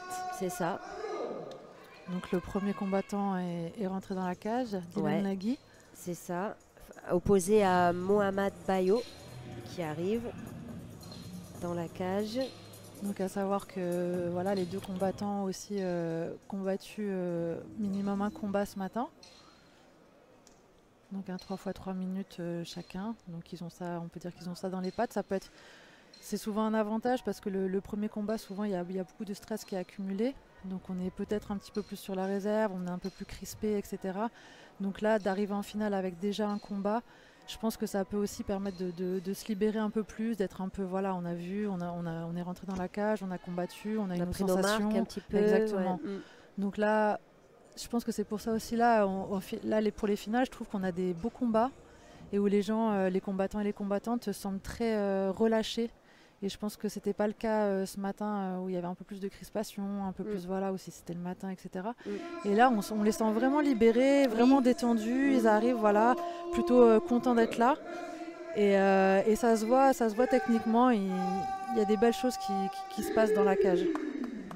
Tout à fait, combat assez équilibré depuis le début de ces finales. Et aussi, ouais. Et ça, c'est important. Il n'y a pas de grosse différence de niveau. Donc c'est que le pari est réussi pour ces championnats de France, j'ai envie de dire. Oui. Puis ça montre aussi l'homogénéité du niveau en France. C'est aussi un marqueur pour savoir voilà, quel est le niveau des combattants et combattantes français à l'heure actuelle. Je pense que c'est un bon repère aujourd'hui. Et ça a fait partie aussi du travail en amont, comme on l'évoquait tout à l'heure, ou les passages de grade. Exactement. Comme tu nous as expliqué, avec le vert sur les t-shirts, tout ça. Exactement. Donc là, Mohamed a commencé très très fort, avec beaucoup de fréquence, rapidité. C'est parti au sol. Voilà, il y a beaucoup de mouvements. Là, Dylan est dans une position plutôt en dessous. Au-dessus, ça frappe de la part de Mohamed. Voilà, le grand and pound. Dylan se retrouve un petit peu en difficulté. Voilà, il essaye de se protéger. Parce qu'il a un petit peu pris une tornade là, dès le début du round. C'est vraiment un style, voilà, une stratégie que certains adoptent, de vraiment commencer très très fort, en vitesse, en fréquence, pour asphyxier. Exactement. C'est ça. Donc et là, c'est ce qui s'est passé. Empêcher l'adversaire de réfléchir, s'organiser. Exactement, de poser le jeu. Donc là, ça a commencé fort, là, ça commence un petit peu à ralentir. Il ralentit le jeu, il est en contrôle au-dessus. Dylan va essayer de se relever. Il prend une single leg. Voilà. Ça recompose. Il y a toujours les frappes dans ces positions-là. On peut continuer à frapper pour essayer de trouver une solution qui est quelque chose qui sorte. Donc là, il y a toujours un contrôle. S'il me semble, il y a la tête qui est prise. Un contrôle latéral avec la prise, une prise de dos peut-être. Voilà, le coin lui demande de mettre le crochet, effectivement, pour peut-être partir sur un étranglement arrière. C'est-à-dire, Marie, par exemple, le coin lui demande de mettre le crochet. Alors le crochet, c'est le pied qui vient de mettre justement entre les jambes de Dylan pour avoir un contrôle au niveau des jambes. Ah, le juge y est passé. D'accord. Oui. Super transition de la part de Mohamed. Il avait le dos, il s'est remis sur le côté avec le bras et a lancé son Jigatame, du coup, qui est une soumission au niveau du bras. Et Dylan a tapé assez rapidement. Je pense qu'il a transitionné rapidement, il n'a pas vu venir. Il n'a pas pu défendre. Du coup, voilà, combat qui se termine au bout du premier round.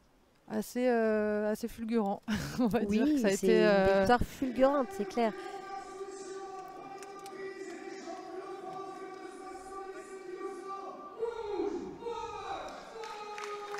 Bravo à lui. Bravo à Mohamed. Il avait une détermination. Oui. Bravo à Dylan aussi qui est arrivé jusqu'ici en finale, qui est donc fini vice-champion de France. Et ça va très vite, Marie, le MMA. Ça va aller très vite, comme on voit. Ouais, ça m'impressionne, moi. Ce sport m'impressionne parce que, comme je l'évoquais avec Yves, il faut penser à absolument tout, il faut prendre des risques, tout est possible. Donc finalement, c'est bien parce qu'on a beaucoup de combinaisons possibles, mais en même temps, c'est un danger parce qu'on est perpétuellement en danger, quoi. Tu vois, et en même temps, il faut travailler. Et comme on vient de le voir, ça peut aller très très vite. C'est vrai que les combats ne se ressemblent pas, ils peuvent se terminer très très vite et de plusieurs manières. C'est ça qui est assez intéressant dans ce sport parce qu'on peut terminer un combat sur un KO qui arrive très vite ou une soumission comme on vient de voir là à l'instant ou aller ou aussi ce qu'on appelle un TKO, ce qu'on n'a pas encore vu il me semble, c'est-à-dire un arrêt de l'arbitre sur un arrêt technique. C'est-à-dire, par exemple, en Grand Pound, on va voir. Bah si, ça a été le cas peut-être avec les filles. Oui, tu as raison. Avec Delphine, ouais. Exactement. Donc là, c'est un arrêt sur TKO, donc une victoire sur TKO, où l'arbitre estime que la personne en face n'est plus capable, n'a plus les possibilités de se défendre, et du coup, il arrête le combat. Donc il y a ces trois possibilités pour terminer un combat. Et c'est vrai que, comme tu dis, il y a toutes les dimensions un peu dans ce sport. Et c'est vrai qu'il faut être vigilant à tous les niveaux et avoir au moins une technique à tous les niveaux et avoir surtout une vision d'ensemble. Parce que, comme tu dis, ça peut arriver en striking, on peut prendre un KO, on peut prendre une soumission au sol, être amené au sol. Après, voilà, sur les décisions, il y a tout un système de points et de juges. C'est pour ça qu'il y a 3 juges autour de la cage, là. Et qui vont déterminer si justement le combat ne se termine pas en KO ni en soumission, qui vont départager par rapport à des critères, notamment ce qui est pris en compte dans le championnat amateur ici en MMA, ça va être essentiellement le striking, mais aussi le ground and pound. Et ce qu'on juge aussi, la plupart du temps, qu'on n'en arrive pas à départager aussi les deux combattants ou combattantes, ça va être aussi sur l'attitude, c'est-à-dire la combativité et l'agressivité. Donc ça, c'est pris en compte dans une décision quand le combat se déroule jusqu'à la fin. Donc ce sont des critères de jugement pour départager à la fin qui gagne le combat ou pas. D'accord. Le deuxième de la catégorie suivante, si on peut prendre ça un petit peu. Ce qui se passe aussi sur les organisations, quand les combats se terminent rapidement, il y a toujours un petit peu un temps de latence. Oui, parce qu'effectivement, parce que les prévisions sont sur du 3x3 avec les entrées, etc. et les décisions par la suite. Et c'est vrai qu'on se demande pourquoi, qu'est-ce qui se passe à chaque fois quand il ne se passe rien. Et bien en fait, c'est parce qu'on n'a pas forcément anticipé le fait qu'un combat va se terminer plus rapidement que ce qui était prévu. Ouais, c'est ça. Et puis parfois, certains combattants, même beaucoup, ils ont leur petit rituel d'avant-combat. Ouais, donc ils ont peut-être très ritualisé. Ouais. Donc là, quand on nous dit c'est à toi alors que tu pensais que tu avais encore 10 minutes, ça peut perturber, quoi. Ouais, puisque ce qu'on ne voit pas aussi, c'est qu'en amont, il y a les contrôles qui sont faits, donc qui prennent aussi beaucoup de temps sur justement les gants, la longueur des ongles, tout ce qui est sécurité. En fait, il y a un checking avant, donc ça prend du temps. Il y a un checking aussi en arrivant devant la cage avec les cutmats qui mettent avec la vaseline, etc.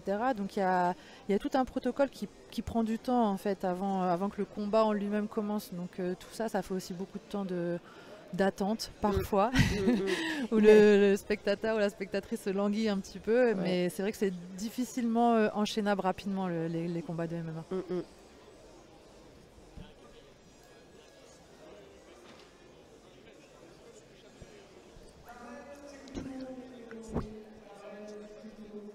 Ouais, Alors justement, on va en profiter pour passer un résumé de la journée d'hier, samedi, avec les 16e, 8e de finale. Je vous laisse regarder ça, c'est parti.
Alors là, on est de retour, Marie, donc pour le podium, qui est le podium des... C'était les...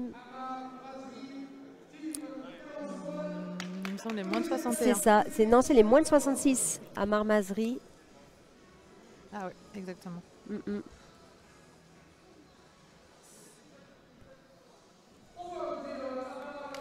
Ouais. Les moins de 60... Et juste avant qu'on les voit à la droite de l'écran, c'était les moins de 50... Moins de... Ouais, c'était un petit poids, les moins de 57, me semble-t-il.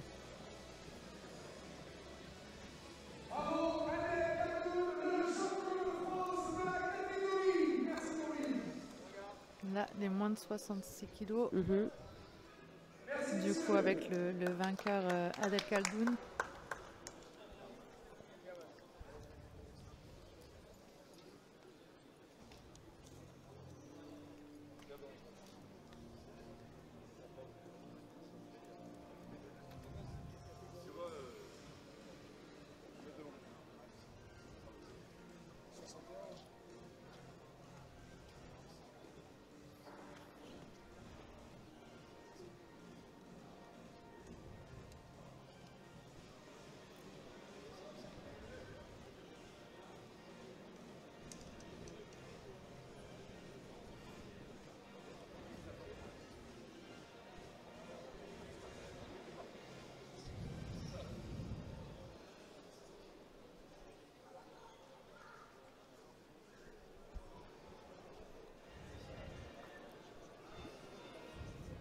Il devrait y avoir un deuxième podium normalement.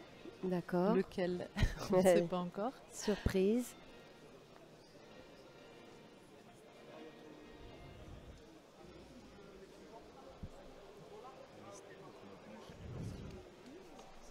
Ah.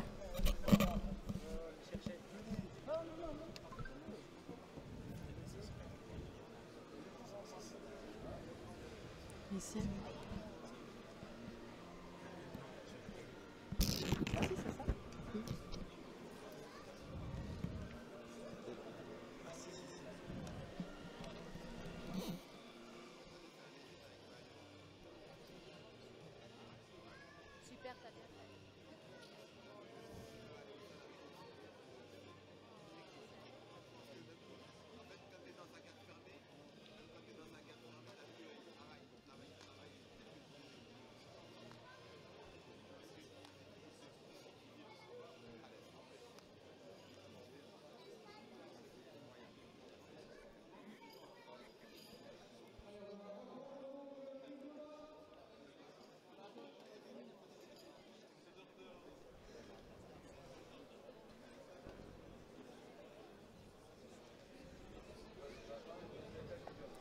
Donc là, on reprend, on va pas tarder à reprendre les combats. Donc le prochain qui va opposer Ayoub Boumkis du Chaos Squad face à Nelson Kassandé.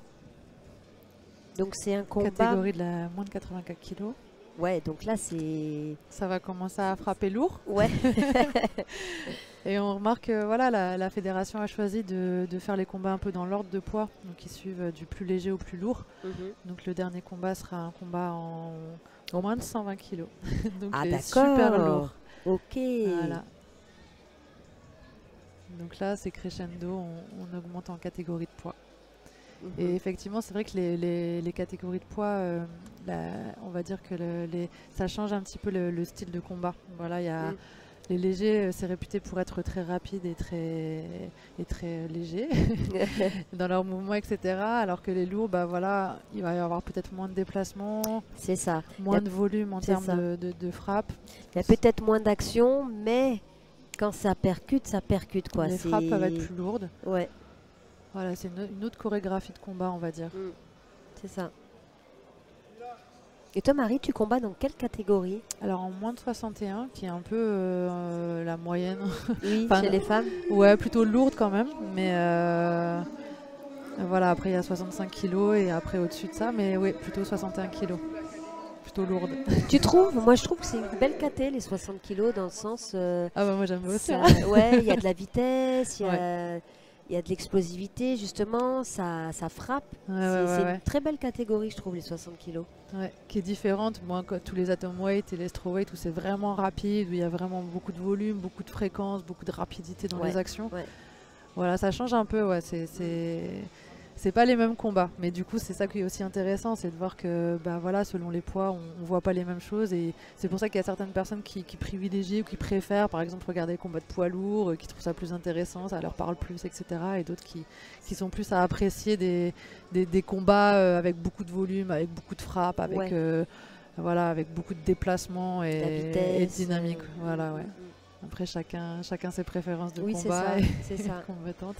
Peut-être que les catégories poids lourds dans tous les sports de combat, notamment la boxe anglaise, c'est aussi spectaculaire. Ouais, c'est connu aussi traditionnellement, c'est un peu, surtout en boxe anglaise, c'est effectivement le cas, c'est vraiment voilà, le combat phare à chaque fois, c'est les poids lourds. Traditionnellement, c'est ça. Parce qu'effectivement, il y a beaucoup de chaos, c'est spectaculaire, donc au niveau du public, c'est ce qui est un peu recherché.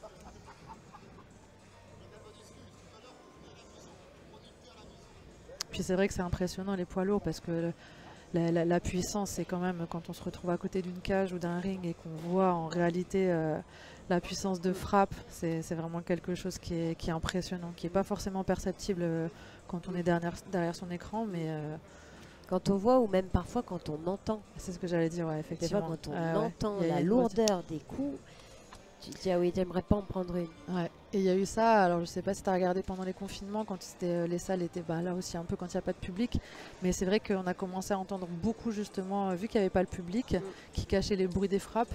Tous les combats à huis clos, même retransmis, on réalisait un petit peu la puissance des frappes parce qu'on entendait vraiment la frappe qui arrivait sur le visage et je trouvais ça vraiment très impressionnant. En tout cas en MMA, c'était assez impressionnant. Le bruit que ça fait de recevoir une frappe, c'est...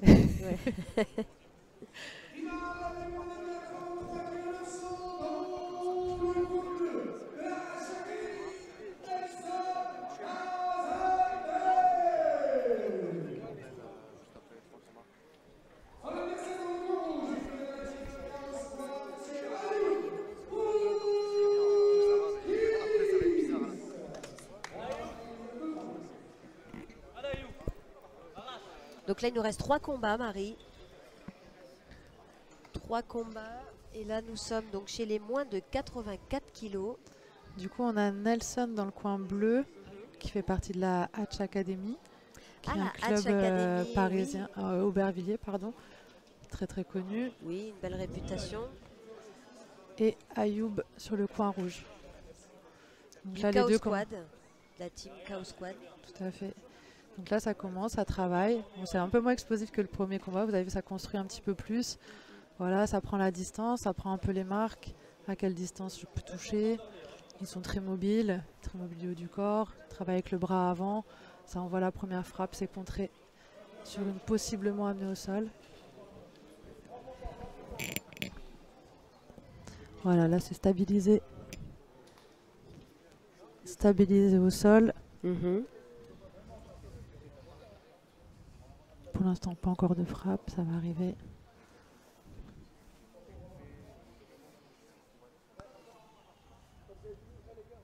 Donc là, il faut faire preuve d'intelligence au sol, Marie. Pas Là, laisser d'ouverture, travailler en même temps. Les deux, celui qui est au-dessus. Donc du coup, l'enjeu, c'est de garder la stabilisation, de garder le contrôle et de pouvoir envoyer les frappes. Et pour celui qui est en dessous, ça va être de pouvoir sortir de cette position, pouvoir se relever comme ce qu'il est en train de faire. Voilà, en essayant de ne pas donner le dos. C'est plutôt une mauvaise position qui va permettre à l'autre de soit transitionner sur une soumission ou un contrôle. Voilà, il réamène au sol. Et là, il y a de nouveau une prise de dos en mettant ces fameux crochets, comme tu me demandais. Oui. C'est mettre le pied à l'intérieur de la cuisse pour avoir un contrôle au niveau du bas du corps. D'accord. Pouvoir bloquer les hanches. Donc là, il travaille bien au-dessus. Il a pris le dos. Donc il va y avoir une tentative de soumission.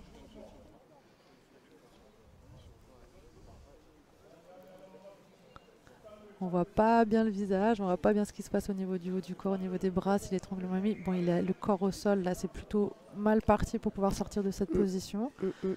Il allonge les jambes, il est au-dessus. Voilà, après l'autre essaye d'enlever peut-être un bras pour essayer de se libérer de la pression. Il choisit de frapper au-dessus, de repositionner son étranglement. Et ça tape. Voilà. Comme on disait, c'est vraiment. C'est expéditif, hein, dis donc. Ça Ouais, peut tu vraiment vois.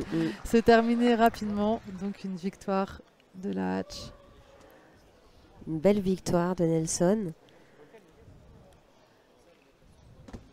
Voilà, C'est dur à encaisser parfois. Hein, là, par exemple, Ayoub, on se dit mais attends, ça allait trop vite. Qu'est-ce qui s'est passé? Ouais, bah après, c'est justement en repartant un peu d'un combat comme ça, on essaye de voir pourquoi on s'est retrouvé dans cette situation aussi rapidement, d'analyser.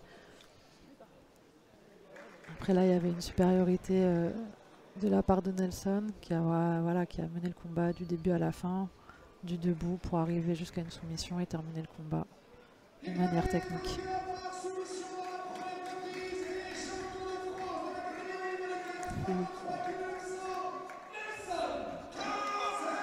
Voilà, très content. Oui. On comprend.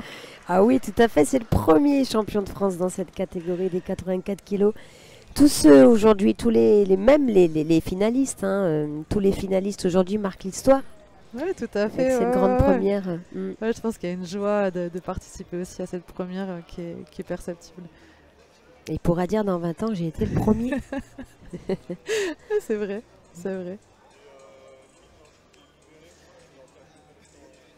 En tout cas, c'est une belle finalité pour ce sport qui, quand on le voyait à l'étranger, notamment avec l'UFC ou même dans les années 90, avec, tu sais, le nom m'échappe là tout de suite, mais le MMA, ça date pas d'aujourd'hui, c'est juste en France ça a mis du temps à faire changer les mentalités, à démocratiser ce sport, mais c'est vrai qu'à l'étranger, ça fait des décennies que ça existe et que c'est une belle finalité pour vous en France parce que c'est un beau sport. C'est un sport spectaculaire où tout est permis, mais ça reste un très beau sport qui, comme son nom l'indique, mixed martial arts, mixe plusieurs arts, exactement. Ouais. Bah ouais, on espère que le fait que ce soit visible maintenant et qu'on puisse un peu avoir des événements en France, que ça puisse justement changer un peu cette image qui quand même perdure en France, où voilà, toute cette notion de violence, etc. liée à ce sport, ben là, voilà, on peut enfin, avec la représentation un petit peu sur des événements comme ça, de montrer que c'est un sport à part entière, et comme tu dis, c'est un art martial et non pas juste un sport de brut. Ah oui, moi j'ai beaucoup de respect pour les combattants de MMA. C'est très très technique le MMA.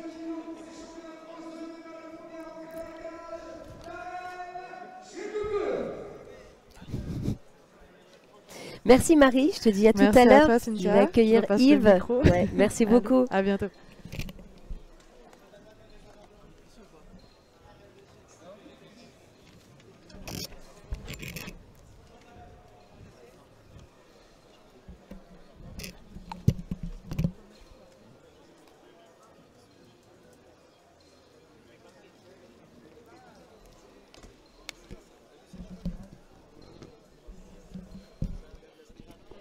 Yves Landu, you know. Mike, 1-2, 1-2. Je peux parler jusqu'à main 2. Donc là, Yves, il nous reste 2 combats sur ces finales des championnats de France amateurs. Et encore un membre de la Snake Team. Et oui, exact. Du nom de Anthony Nantois, Yes. chez les moins de 93 kilos. Qui est originaire de la Haute-Savoie. Ah bon? Oui, tout à fait. Qui a Il fait le est- voyage à la région parisienne pour perfectionner son striking. Enfin, c'est le sport de combat Ouais. généralement. Quoi. Mais quand tu dis a fait le voyage, c'est-à-dire il est venu s'installer en région Ah, voilà, parisienne? il est venu s'installer en région parisienne. Et il est pompier aussi de métier en tant que professionnel. Il est pompier professionnel. Et il est aussi issu du sambo contact, dont champion de France et troisième en médaille, troisième au championnat d'Europe. D'accord. Et j'espère qu'on m'entend mieux parce que tout à l'heure apparemment j'ai reçu des messages qu'on m'entendait pas bien. Et là je pense qu'on m'entend mieux. Vous m'entendez? Tout le monde m'entend? Ah, je reçois un message, plein de messages qui me disent oui on t'entend bien. Merci. Et au passage, le vainqueur était originaire de la Hatch Academy sur le combat précédent. Ils n'avaient pas marqué mais moi je le sais. Haha, big up Si. à la Hatch Academy. Ouais, Marie l'a précisé. Ok, autant pour moi. Parce que j'ai pas écouté ce que Marie disait vu qu'elle avait un casque. Et moi j'entendais pas tout. Mais tu fais bien de le préciser à nouveau. C'est La important, Hatch Academy, c'est une une grosse écurie. grosse écurie pour laquelle tu as combattu à plusieurs reprises, Ouais, au Yves. 100% fight. J'étais Mhm. détenteur de la ceinture en 100% fight. J'ai gagné les contenders chez eux, tout ça. C'est eux c'est grâce à eux que j'en suis là aujourd'hui. Qui m'ont fait découvrir au grand public, notamment en français. Et j'en suis reconnaissant. C'est pour ça, à chaque fois, chaque semaine, je passe boire un verre avec Hatch, un verre d'eau. Yves, d'ailleurs, je jette un œil sur le chat. Il y a une question, est-il possible d'être champion dans 2 catégories simultanées? Non, Non. pas possible. Une KT, c'est vite. Parce que la pesée, c'est chaque matin en plus. Tu te pèses. Mm. Et tu peux pas être Tu au peux pas poids. te peser, Bah aller oui. manger un sandwich et revenir Voilà, te bah peser? non. À moins que tu mets un gros sac à dos derrière toi et que tu te pèses. Non. Non, mais blague à part, non, c'est pas possible. Mm, mm.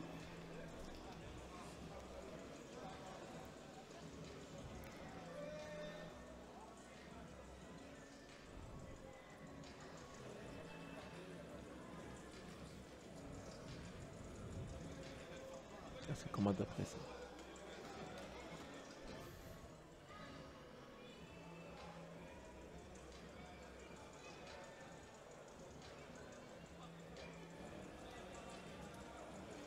Qu'est-ce que tu penses, Yves, du niveau des combats depuis le début? Bah, c'est des Des combats. finales. Les finales sont bien engagées. Ça se voit que les combattants ont faim, qu'ils attendent ça depuis et qu'ils sont heureux de combattre, qui donnent plein d'énergie. Et voilà. C'est plutôt équilibré? Ouais, c'est équilibré. Il n'y a pas de gros écarts. Il n'y a pas des tricheurs, comme on dit. Tu peux pas tricher dans une cage.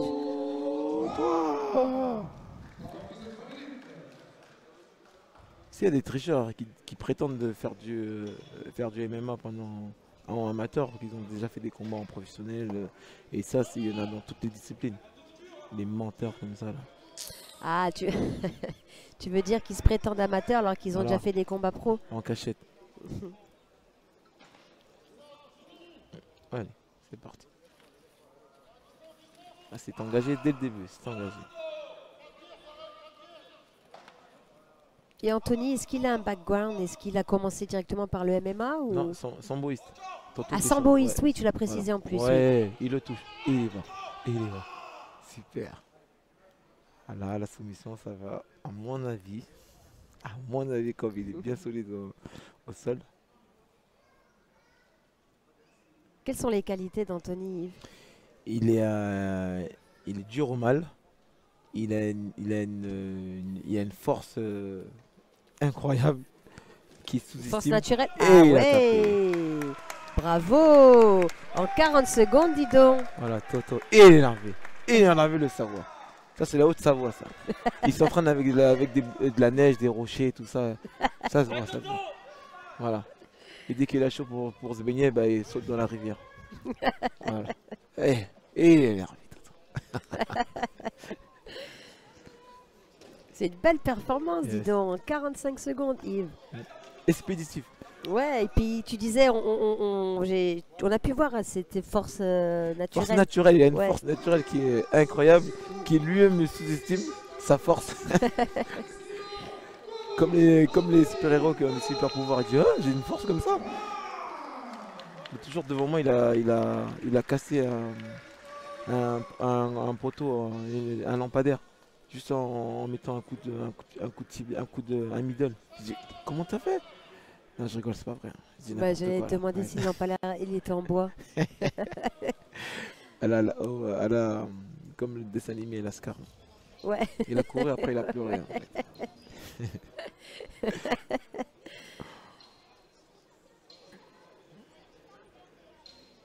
On peut voir les chats. Ouais, Parce que le chat. le chat, des fois, je sais qu'il y en a qui gazent tout ça. Moi, je vais gazer les gens. Yo, Yves, bien quoi? Oui, ça va, fille, et toi? Un coucou de Thaïlande. Thaïlande, Où D'ailleurs, tu t'apprêtes à bientôt Ouais. aller en Thaïlande. Je pars en Yves. Thaïlande en training camp dès la semaine prochaine. Ouais. Du coup, Afid, on va se rejoindre là-bas. si tout se passe Afid, bien. qui est aussi commentateur, qui est le commentateur titulaire, entre guillemets, C'est de vrai, ma c'est TV vrai. Pro. Un gros big up, Afid, on t'embrasse. Et nanana. Oui. Après, dans les commentaires, il y a toujours des rageux et des rageuses. Mais bon, Il y en a de comment dire, partout, de toute façon. ils sont toujours cachés dans leur coin, isolés, en train de crier. Ah, ils sont jamais contents. Ils n'ont pas de photos ni de pseudo. Bon, on les salue quand même. Hein. Non, Ouais. non, peace avec tout le monde. Mais pas sur moi.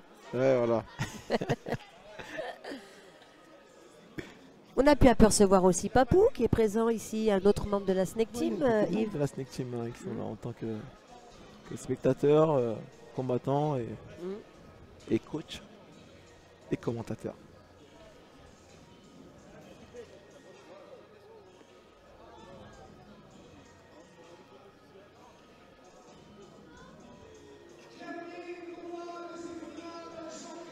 Donc là, c'est du lourd pour le dernier Voilà. combat, Yves. C'est des Dernier poids lourds. combat, des poids lourds. Poids lourd, ça ne veut pas dire gros. Hein. Poids lourd, ça veut dire musclé aussi. Hein. Tout à fait. Non, parce que généralement, on a tendance à dire, ouais, c'est des poids lourds. Ouais, ok, c'est genre, ok, limitation de poids, c'est n'importe quoi. Genre, tu peux manger n'importe. Non, non, non. C'est des athlètes, ça reste des athlètes avant tout. Après, tu vois aussi des exceptions, mais bon, pas dans un autre sport, la boxe anglaise, avec Tyson Fury, Oui. qui se dit lui-même ne pas être un athlète, qui n'a pas d'hygiène de vie et qui a une intelligence incroyable sur le ring. Après, c'est on va dire un strict minimum. Parce que tu peux pas dire ça et Oui, un sportif lambda, il va pas tenir Oui. autant de rondes. Que... exact, exact.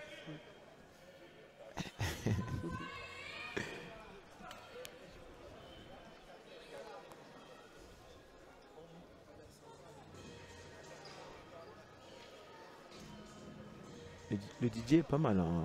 On me dit à l'oreille que le DJ est pas mal. Oui, je crois bien. Là, c'est une belle organisation pour une première, Ouais, Yves. franchement, respect. Respect à eux. L'année prochaine, espérons qu'il y aura la même avec le public.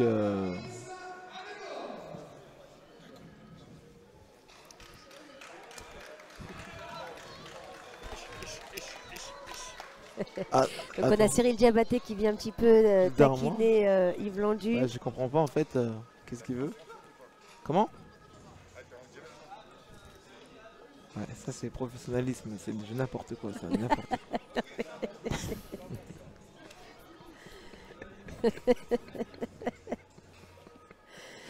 Non, on rigole, juste pour vous informer, Cyril Diabaté est venu taquiner, comme je viens de vous le dire, Yves Landu.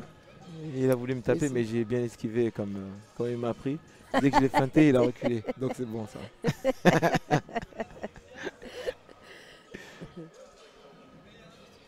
Donc c'est bien, la Snake Team finit avec un titre de champion de France. Oui. Donc peut-être que Anthony fera partie de la team au championnat du monde, Yves. Ouais, à Abu Dhabi. À Abu Dhabi. Espérons-le. Mais à mon avis, les moins de 93, c'est fort probable qu'il participe. Enfin, qu'il retienne sa caté, quoi. Donc là, nous avons Fabrice Adenor contre Ariano Nel. Voilà. Là, on va voir la puissance et les impacts des coups. Ouais, avec cette c'est clair. catégorie. C'est clair. Ça sent le chaos, j'ai un pressentiment.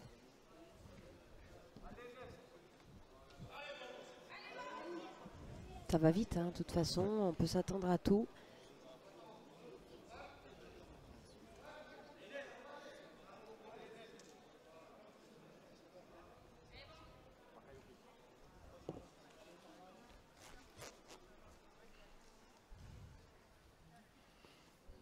Ça sent le chaos, j'ai un pressentiment.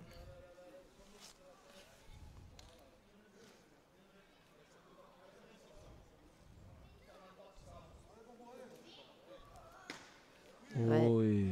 Ouais. Ah oui, ça arrive. Oh. Les frappes sont lourdes. Significatif. Mhm. On dirait qu'il tape comme si je jouais au foot. Je disais bien. T'es KO. Arrête l'arbitre. Ça va tellement vite. Ouais, en pro lourd, ça va vite. Hein. Mm. Et notamment, nous avons les 2 représentants français, enfin franco-français et français, qui combattent pour la ceinture de l'UFC en plus de 93, en poids lourd, qui est Cyril Gane contre Francis Ngannou Ouais, dans 2 semaines. ouais. Combat très attendu au Las sein... Vegas Ouais, non, c'est à Los Angeles. Los Angeles. Combat très attendu du public français.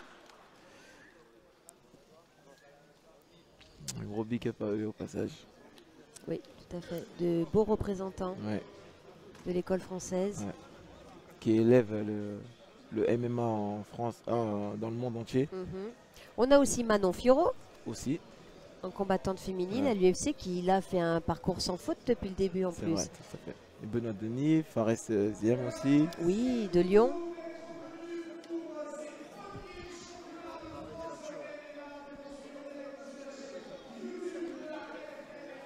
Vous pouvez dire un petit mot derrière.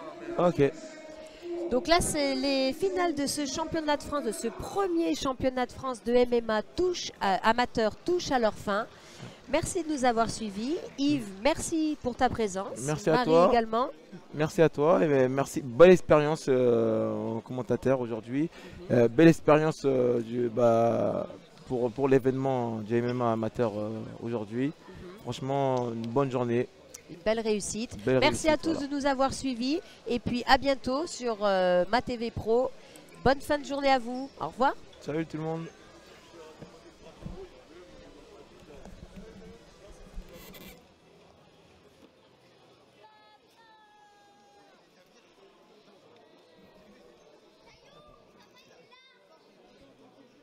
Oui.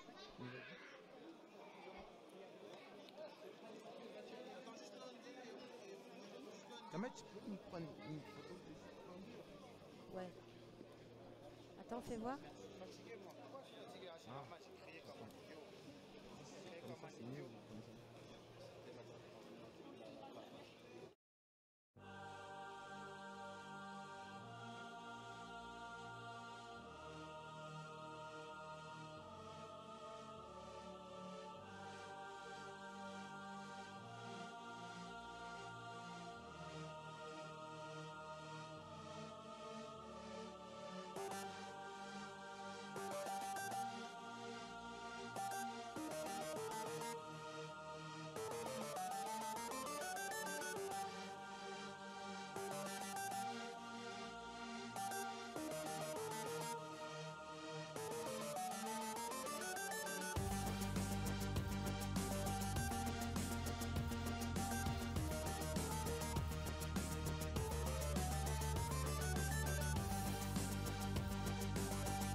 'cause I do not believe in original sin. However, I have been